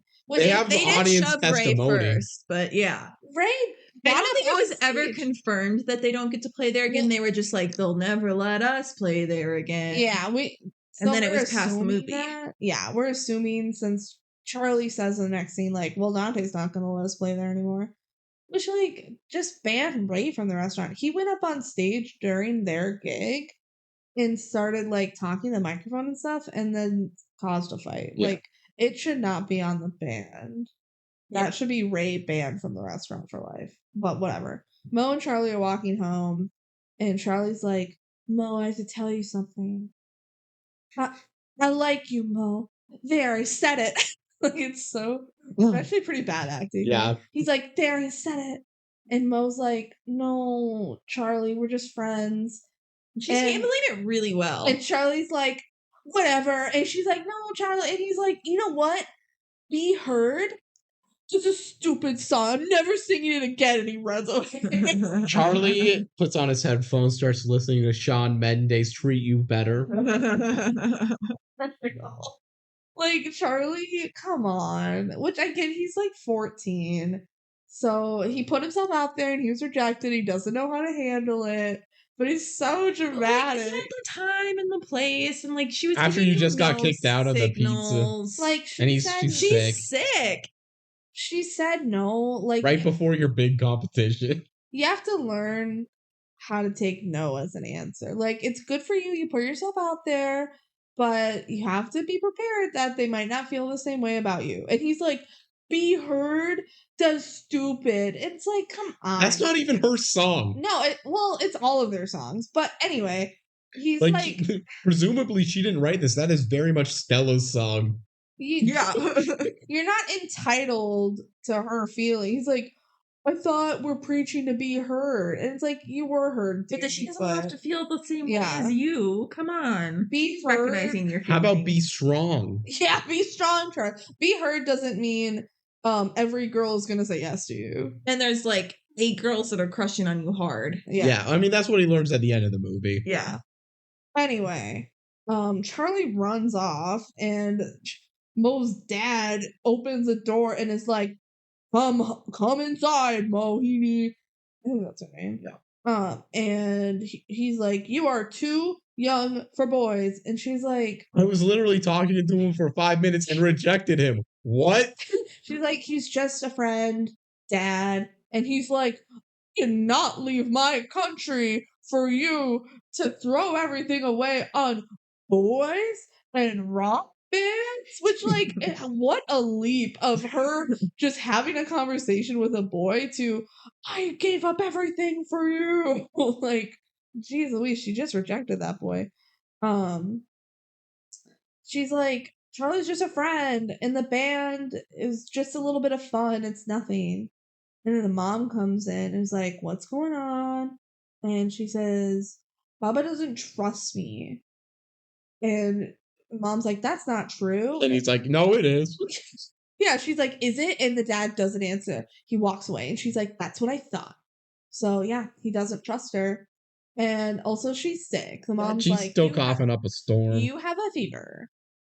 And so that's not good. And then we get Charlie practices drums in his garage and he breaks the drumstick, which happens, but he's very angry. He's very angry because he just got rejected by the pretty girl he's been staring at the whole movie. Yeah. That must have liked her because he liked him. Yeah. Exactly. The other way around, but yeah. And then he goes to get more drumsticks and he slams his hand in a drawer. Completely his fault. And he gets like a tiny little boo-boo. He gets little boo-boos. But he breaks 3 fingers. No, like it is real, but it looks painful and like the action and the result makes sense. But they didn't need to show the little cuts that he had on his finger as evidence. Because that makes it look really unserious. This is the only one where it's like, that was just really his fault. Yeah. That he slammed his hand in a drawer. Because he was angry. Well, actually, it was Mo's fault for not giving him a chance. Oh my gosh. Anyway. Then we get Wen helping his dad hang up a picture of him and Sydney. And they're holding the picture up. And he's like, it's kind of above Wen's head. And the dad's like, I've been meaning to ask you something. Will you be my best man? And Wen goes, what? And then he drops the picture and the corner of it hits his eye. Ooh. Bad time to ask. He has the worst timing. He's not a good dad in this. So, yeah, maybe don't ask that as you're holding up a very heavy... No, that's why his wife left him. Well, damn. Okay. And then Wen and Olivia are talking. Their smoothies looked horrible. They're pure liquid. Yeah. It's lemonade. They're talking about how, like, Mo is sick, Charlie's fingers are hurt. So, like, things are not looking good for Rising Star. And then Wen shows that he has a big black eye. And she's like, oh my gosh, what happened? And he's like, Sydney. She goes, Sydney did it? He's like, no, Sydney's picture did it. And he's like, oh, it's so crazy. My dad asked me to be the best man. And Olivia's like, that's great. And he's like, no, it's not. Ugh. And she's like, you're being ridiculous. And Wen's like, man, this is stupid. And he tries to storm out. And Olivia's like, no, come on. Like, whatever. And he's like, what's there to talk about? Like, since we can't play, we're out. Maybe it's time to call it quits. This is the only time in the whole film that Wen's not fully enthusiastic about the band. Yeah. And Olivia's like, wake up when you have a family. Your problems aren't valid because my problems are bigger, which is not fair. That is not fair. It is not fair. I get why she's feeling that. Like, she's 14. Of course she's going to feel that. Yeah. It's like, But how do you process? And there's like, also an emotions and grief? aspect of it that reigns true where it's like he's not appreciating what he could have. Yeah. Right. I think she has a little bit of like, come on, like your problems are they're like superficial. Like, you have a family, you're just kind of overreacting. Like, it's not that bad. She's like, I can't even remember my mom, and I don't have a dad, which that shouldn't mean Wen should be happy, but yeah. She's just like mad. Yeah. Like, I wish I had a family like you did. And then she's like, whatever, let's quit. I didn't even want to do this in the first place. And he's like, then why did you do it? And she says, oh, for you jerk. And she yelled it, and now her voice is gone. It's kind of weird. It's the only time she, like, I don't believe it. Yeah. But you know what? There's other reasons she could have lost her voice. Mo's sick. Maybe she caught the same thing and lost her voice. Maybe she's been singing too much. Cut to Stella outside of the school, seeing them take away stuff, and she calls everyone. She's like, it's an emergency because they're taking away the lemonade machine. And everyone, despite all of their terrible things going on, still show up. Yeah, they all show up for Stella, and she's like, what happened? You guys look awful. And they're like, what's going on, Stella? And she's like, I am protesting them taking away the machine. She's like sitting in front of the truck. When also it's the back of the truck, and they could just go forward, right? Was it even? I think it might be at like a garage. An alley. Yeah, okay. I think they needed to back up to leave. But regardless, it's not an effective protest spot. She could be in the truck. They would just take her with them. And those guys were huge. They're like, we need 2 huge dudes. That was the casting call. Muscly, just, hey, muscles over acting ability. And she's like, I am not leaving until you put our lemonade machine back. And they're like, it starts pouring rain, by the way. Super, super heavy rain. Very immediate. Yeah. And then the guys are like, fine, if you don't move, we'll move you. And they pick her up so easily, just the two of them. And as soon as they pick Stella up, the rest of the band's like, hey. And they go and attack the guys, which is like, they're such good friends. All they did was pick her up, and she was like so calm. She was just sitting crisscross, like in a meditation state. And they just pick her up, and she's like, whatever. Okay, no, she stays in the same position. And then the cops pull up, and Wen on his butt scooching away. It's so good. It's so good. He's just scooting away like I was not a part of this. They like really developed what his character quirks were and stuck true to them. Yeah, he's funny. Okay, cut to them all in a holding cell. So they like kind of got arrested, but they aren't really legal trouble. They're just in a cell, and their parents need to come get them. Like, I doubt this is going to be on their record. Maybe it will. I doubt it. Because also what they were doing, for instance, what Stella was doing is not illegal. Yeah. She did nothing illegal there. She's allowed to protest. That's a protected right. And what the other people did was some light non-assault. Yeah. And they could be like, well, they touched a minor. Yeah, like they probably have the stronger case. The people who were the movers are like, we don't want to press charges or anything. Right. They're children. B, what's the point? Yeah, so the cops they're gone. We can move the machine. Yeah, the cops are like, well, we're not just gonna set these kids free. Like, we also need a guardian to take care of them. Yeah, we're gonna make sure their guardians come to take care of them. Like, yeah. So they're in the cell, and they go like, my favorite cinematography part of like the whole movie, and like one of my favorite shots that I remember all the time is when they cut to them in this cell. And it's just a holding cell, and it's Charlie just standing in the front, and the other 4 are in the back, and they're all just like in a row. Yeah. I don't know why. It's just been a scene I always really liked. It's a cool shot. They go, so much for Rising Star. And so I was like, come on, let's do it. And they're like, well, we're going to lose. And so I was like, even if we lose, so what? Like, Lemonade Mouth is so much bigger than competition. We did it to be heard for our fans. To be strong, to be proud. And Olivia's like, for our friendship. With no voice. Yeah, and Stella's like, thank you, Olivia, who I don't hang out with. The one I'm not friends with. Olivia's just over here, like, can't speak. And then they blame Stella for being in the holding cell. They're like, "You gotta see her, Stella, whatever." And she's like, "We're not even arrested. We're just waiting for our parents." And Olivia's like, "Stop fighting." And then Charlie goes over to a little payphone, which apparently the payphone's in the cell, so you can just make as many calls as you want as long as you have a quarter. And he finds a quarter in the machine, and he starts like tapping it. Oh my god. It's the like fourth time in the movie where they're all fighting and then suddenly a beat starts so they all are happy. Tap, tap, and Mo has a little rubber band. Bam, bam, bam. That was pretty cool. And then Wen, who's with a zipper, like, and then they start doing, come on, turn up the music. And it's at this time it's like Olivia's doing the claps this time. The Claps. weird jerky claps. And then Mo singing it, I think, because Olivia can't sing it. Yeah. Mo during this scene is not coughing. Every other like scene for the around it, Right. she's coughing all the time, but this one they like forgot. Yeah, so this scene is so ridiculous because it goes from we're fighting, blah blah blah, to turn up the music. To a group hug. We in? Yeah, we're back in. Like, all it took was a little tap, tap, tap. That's what I'm saying. They know each other's love language and it's bursting out into song. It's like, And avoiding problems And and avoiding confrontation. it's making some music with some household items. Like, shit, I'm back in. That was cool.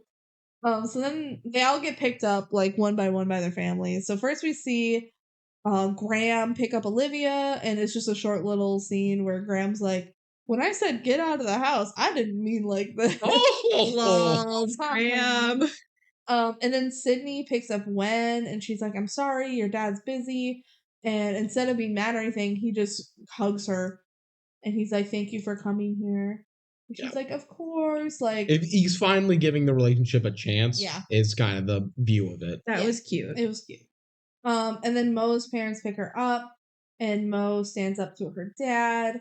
She says, "I'm never going to be the perfect Indian daughter or a regular American teenager. I guess I'm a bit of both, but I'm finding my way, and I'll make mistakes, but you gotta let me be me. Will you at least try?" And he's like, "Yeah, I'll try." So that's our conclusion for that.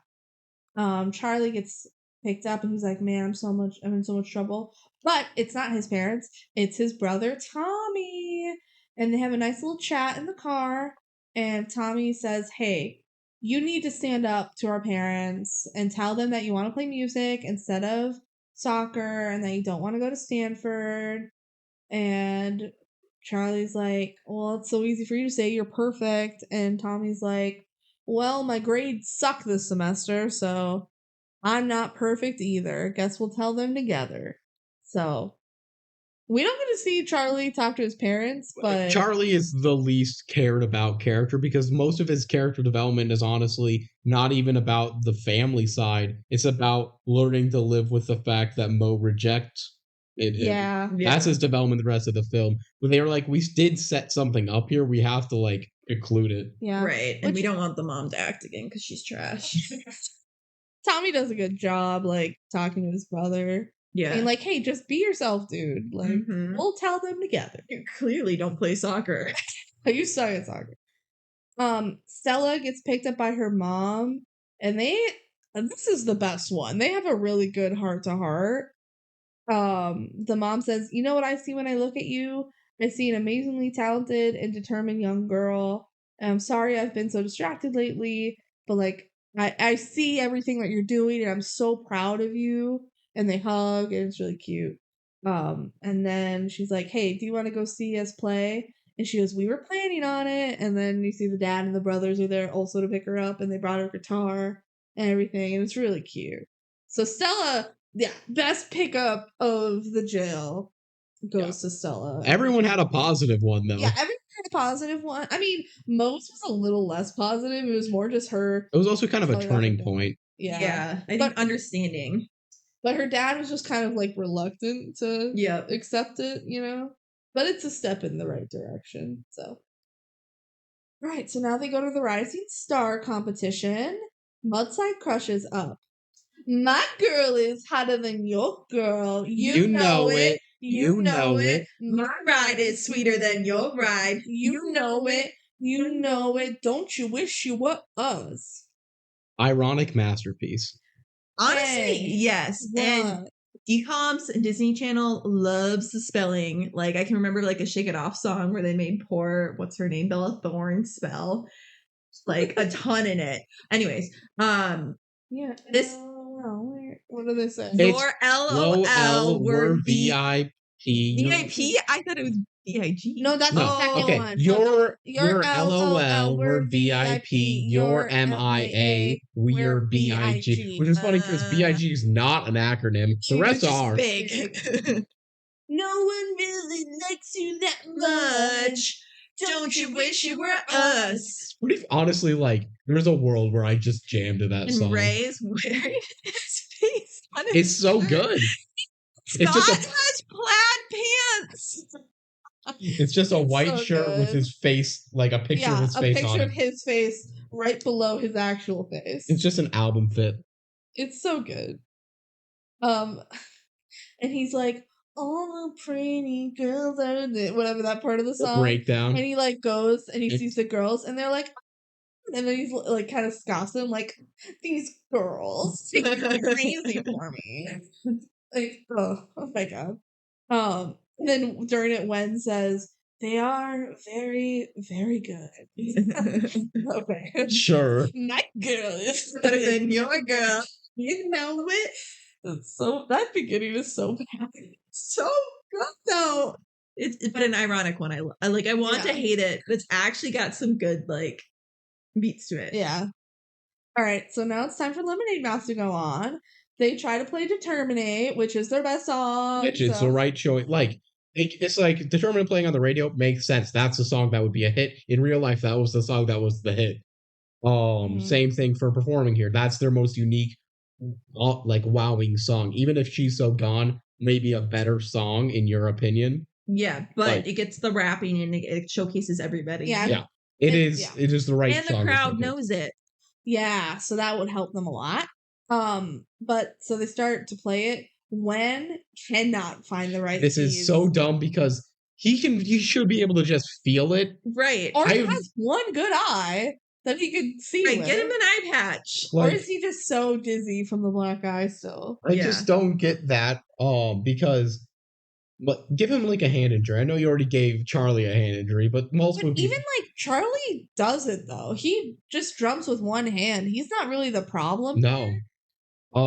Really, the biggest problem, even more than the mistaked piano, which I don't get. They still have Olivia singing when she has no voice. Why have not Stella switch sing. the song or have anyone else sing it? She's just like I get Mo's coughing and probably can't do it. You can definitely have Stella sing. Yeah. She has literally nothing wrong. Her injury Stella's was fine. getting arrested. Yeah. Stella's fine. Mo is coughing through the whole thing. Like, it's just really, really bad. And they're about to leave the stage. Like, man, we suck. But, Scott goes to grab his guitar and he's like, they need help. And Ray's like, whoa, whoa, whoa. If you go out there and help them, you're kicked out of the band. they don't need help on guitar. That's No. They're covered. I think they're good on. They need a new piano player and a new singer, and they could probably do fine the rest of it. Maybe a new drummer. A new drummer wouldn't hurt. Yeah, but Charlie was doing the beat with one hand. He was doing fine. Wheelchair girl who has been a character. We haven't mentioned her, but there is a girl in a wheelchair. She has like 2 lines. Yay. like props to Disney for also hitting like a lot more diversity than I feel like a lot of their other films do Yeah. in this one. She starts singing to Terminate, and everyone joins in and they start singing it too. And Scott says, then I guess I'll find another band. And he starts playing guitar for them as the crowd sings to Terminate, and it's a beautiful moment. Wow. And they do the dance. They do the dance. And It's then really the whole cute. band just watches everyone sing along to the song, which is a cool moment. And they don't win because they shouldn't win. They didn't perform this song. Yeah. It's their I made it moment. Yeah. But we won something bigger that night. They don't say what. We won something bigger. A bigger trophy, a bigger record deal. So then outside after this competition, Mo talks with Scott and she's like, thank you for helping us out. And he takes her hand and they sit down and he's like, so this package deal, you and your music, sounds pretty good. if you give me a chance, I would love to get the new Mo. And she's like, yeah. This feels so logical, and it's like the thing where, yeah, they could have switched and had Charlie be the love interest. It's just way less. I feel like this is more nuanced. Like, Scott, better for Mo. Like, why would she choose to get with Charlie after she already rejected him? She likes Scott a lot, like she did. And now she's changed. He's changed. Mm-hmm. They can find each other again. And then they have a romantic kiss on the cheek. Yep, just a kiss on the cheek. And Charlie walks out and he sees them, but he's like cool with it now. So good for you, Charlie. You're cool with it now. And then Charlie goes and hangs out with a different cute girl that likes him. And then Wen shows up at Olivia's house and he gives her a kitten. Oh, but that's like a lot of responsibility. And he's taking on what his dad does and like not discussing with the other person before he makes a major decision. Yeah, but she just had a cat, so at least. And also, cats are. You're a dog owner. Cats are way less work. True. Yeah. But they live for a long time. Yeah, maybe he shouldn't have just given her a cat. But it works out. She likes it. Yeah, she needs to fill the cat void in her heart, I guess. I don't know. And he says, you were right about Sydney. She might not be my mom, but she cares, and it's not perfect, but it's fine. And then they hug. Aww. Cut to the wedding. Wen's dad is getting married. And, okay, none of the band members are sitting next to each other. It's really weird. Yeah. Except for Mo and Scott are sitting next to each other, which makes sense because they're dating. I'm guessing they just like all like chaotically walked in at different times. I didn't even see Charlie. I'm sure he was there, but I didn't see him. I saw. I think he was there in the row in front of Mo. Okay, I definitely saw. This time because he no longer has to stare at her from the back. It's character development. And did he have his girl with him? No. Oh, no date for Charlie. They're not serious, I guess. And of course, during the stupid ceremony, Stella's just chatting her up. She's literally having a full conversation during the ceremony. It is so rude. It is very rude. It's also like full volume. Yeah, I feel like I wouldn't be talking to anyone at this because I'm like, I literally only know the son. And she just goes, "That's my bandmate up there." And he goes, like, do you think they're performing the wedding? Like, yes. Do you think they're playing as the house band? It's very Freaky Friday, like the Lindsay Lohan one. Yeah, where she plays at the wedding. Of course she does, and of course Wen's band plays at the wedding. And she's like, "Yeah, that's my bandmate," and he goes, "That's my old college buddy." And they're like, "Whoa!" He went to college with Sydney. Yeah, and he's like, "I work." What does he do? Well, now he does organic lemonade. They did some like marketing thing, I think. Yeah. Which, why are they having a conversation during the ceremony? They're literally like reading vows and stuff. Yeah. But he's like, now I own an organic lemonade company, which is like flying off the shelves. People can get enough of it. And she's like, Mel? And he's like, yeah. And just because of that fun connection, Mel decides to donate presumably like $100,000 to this school. Yeah, so for Mel, a gorgeous auditorium. Mel said, I used to be in bands. So he gets it. He built the auditorium for the new school. I guess Mel's Lemonade is probably the sponsor, at least of the auditorium. And the principal's like down for it now. He's like, this was my idea. Here's the thing. He only cares about the money. And I think that's a fine enough opinion. He's like, sports make money because sports typically make more money in a school than other like avenues. Yeah, but the principal brings out his own can of lemonade and they go to music. Yay. And he's like, Stella might make a good principal one day. I was a rebel as a kid. And the music teacher's like, Stanley, is that his name? IMDb said this is a reference to Grease 2 because his character was a rebel. Oh, jeez. Not everything has to be a reference. No, it's not, I don't think so. And then it's revealed that Olivia's been writing all of this in a letter to her dad. Which would pay off way more if it made any sense. Doesn't make any sense. And then she's like, oh, and guess where we're playing? So we don't know how much time has passed between them being in high school and them playing in Madison Square Garden. Considering they have to make that auditorium, it's got to be at least a year. I like That's to a think great point. I like to think it's been a few years and they're like out of high school, but who knows? Her dad's in jail for a long time. That tax evasion. So yeah, it's Madison Square Garden, and she's like, I hope our new guitar player can keep up. Which is he still new at this point? No, it doesn't make any sense. You just really, this movie, you have to ignore the narration and You have to ignore the double letters and- flashback that they do. No, the double flashback is so good. That's good. But like the fact that she's writing a letter, you have to ignore it. It makes no sense. No, Yeah. no story. Okay, so then they play Breakthrough, up, down, in and out, It's a good song. It's maybe too cookie cutter. Oh, but it's like it, fun. though. I do like it. That would be so fun in Sometimes concert. it's raising your voice, sometimes it's making some noise, sometimes it's proving to the world it was wrong. It's Moving about to the world, it was wrong. sometimes it's about like Making some noise. it's about like revolution. It's their whole brand. They're being rebels. Yeah. They're being rebels without having a cause. Yeah, they're just like whatever you want your movement to be. Their Back cause you. is lemonade, and they got the lemonade. Yeah. Yeah. Also, none of the girls are playing their instruments. No, No. they're all singing. And they're all singing, which is So we have kind of weird. which you have Scott playing guitar. No one's playing bass, I guess. Which Olivia sings most of the song. Stella and Mo just have part of the pre-chorus. And then they kind of dance. Yeah.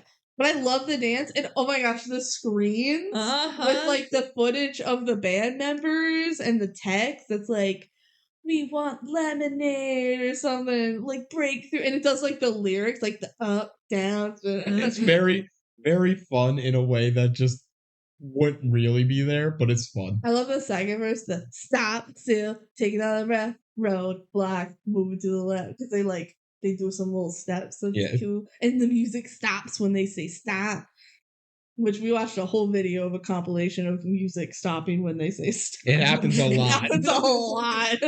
And this was part of that video. It was Determinates also one. Yeah, stop. Now the music cuts when he says stop. Iconic. It's so good. I said this concert would slap. It would. I would definitely be a Lemonade Mouth fan if they were a real band. Yeah. I would go to their concert. Is there a good equivalent to Lemonade Mouth in popular culture? Mm-mm. Like, I don't think so. Paramore's the closest I can think brain-wise. Yeah, but they're a little They're more... definitely different. Yeah, they're more punk. They're definitely more punk. Well, that's what, like, Lemonade Mouth is pretending to be punk. But They're not. But that's because Disney Channel won't let them actually be rebels. Yeah. Also, Wen's outfit is like, he's wearing like a scarf and it looks stupid. It does look bad. Good outfits. No one does. It's the 2010s and it's Disney Channel. Disney Channel Yeah. fashion was just find a big hat. And layers and Layers. jackets and layers. Put a tank top on over your long sleeve. Yep. Yeah. So that's Lemonade Mouth. Excellent movie. It's 10 really out of good. 10. It's so fun. I feel like we talked about it a fair bit in here. I don't know if we have too much more to say about No, it's good. And like, it's good for a kid's movie, but if you're into that, like, it's a good one for sure. And there's some good music. I've been saying this a couple times. Like, there's not many legitimately good movies that are DCOMs. This is one. Yeah. I would call this a legitimately good movie. Mm-hmm. The amount of enjoyment I get from this that's ironic is very small. Yeah, there's some silly things. Like, it's still a DCOM. It's still a DCOM. It still feels like a DCOM. It's still a DCOM plot. Yeah, but it's very enjoyable. It's just every performance like of the main cast is done pretty well. Yeah. The characters are fleshed out. Everything makes sense, which Good is acting. rare. Except for her writing a letter to her dad. Yeah. Except for a couple narrative choices. Which probably was, I'm guessing, something trying to tie into the book. Maybe. I think they just wanted that, like, reveal moment. Yeah. And it doesn't land. They Which wanted their makes it jump in funny. because everyone was like, "Whoa, what a plot twist!" It was Rodney the whole time. time. All right. In terms of where we had this ranked, as a house, we ranked this 9th, Yeah. which making the house top 10, pretty big achievement. Yeah. I put this at 10th, making them my top 10, pretty big achievement. And I have it at 8. So we it's are top very 10. close in agreement. And after watching it, I said, I might move this up. I don't know if I will. Yes, I move would it a up. couple spots. Move Like, it up. it is so clearly a great movie, like for what we're looking for in a DCOM. But I also love every movie above it. So we'll rank that as we get to it. I know, I have it right below Phineas and Ferb. And I'm like, should it be above Phineas and Ferb? I don't know. It's tough. It's tough. We both have Teen Beach above it too, which I love Teen Beach movie. It's just, they're all good. Like, if they're top it's 10. harder to argue between the top three because I'm also less picky when I'm like, okay, but they're both great. Yeah. So it doesn't really gonna be matter. mad? When it's all top 10, it's like, yeah, these are all top 10 movies. We don't need to pick and choose. Yeah. All right. With that, any other thoughts on the movie? No, my top one. That's all I gotta say. Top one. Before we let you go, first off, Ellie, do you have anything you want to shout out or like promote or anything? You have the floor for a little bit of time. Thank you for joining us. No, I'm not on social media, so I will promote you guys. Send them fan mail. Yay! You can send us fan mail at thedcomduo@gmail.com. You can see TikToks at the DCOM Duo on TikTok. Well, Kelsey just posted a new one as we recorded this, so it's 2 weeks old now. yeah. But yeah, I'm trying to post. I haven't posted in a while. I'm kind of bad at it, but every now and then you can see a new TikTok. And it's just basically highlights from our podcast episodes. So if you are like, I don't care about this movie, I just want to see the funniest moment on the podcast, there you go. There you go. Other than that, thank you guys for listening. Yes, and we're gonna figure out what we're watching next. Yeah, so we're gonna spin the wheel, but first we have to bet on what we think. If you get this correct, you get $1. Ooh, I'll let you know. Can I take a series of movies and pick up the series? You can. That's what we did. We would watch the first one. We did that with Beans. He guessed Teen Beach 2, and that's what we rolled, and then we watched Teen Beach movie 1. Yeah, I'm guessing one of the Cheetah Girls. Oh, fun. I'm going to guess. I'll keep the series. I'll go Zombies. Zombies 1. I'm gonna guess Radio Rebel. Oh, Radio Rebel. What a movie. I'm Radio Rebel. I'm Radio Rebel. Radio Rebel. All right, let's spin the wheel. It's Tiger Cruise. The 9/11 movie. There's a movie about 9/11? Yeah, this DCOM is about 9/11. This is unambiguously about 9/11. They're like 9/11 happens in the film while they're on like a military cruise. Yeah, they're like in the Navy on a Navy ship, and 9/11 happens. Was this made in 2001? Like 2002, no? I think. It's pretty wild. We were due for a bad one. We had been on a real hot streak. Just did a Teen Beach movie, Wendy Wu, and now Lemonade Mouth. So. And before that was Can of Worms. It was a really hot streak. So that is 3 movies in my top 10. Now we're gonna do Tiger Cruise. So if you join us for that, you get to see Tiger Cruise. Yeah, join us in 2 weeks. Talk about 9/11, everyone's favorite topic. Was it the Parks? What is it? What's that show that makes jokes? There's some rule about a certain number of years when you can start making jokes about tragic events. It's like 20 years. We hit it for 9/11. So it's been over 20 years, huh? Yeah. Dang. So if you're ready to see, we're safe. If you're ready for our comedic podcast on. Pretty bold to do for a DCOM, but I guess they made the movie, so it's very pro-military. Yeah, even more so than Cadet Kelly, which was already very pro-military. Yeah. Cool. Bye. Bye.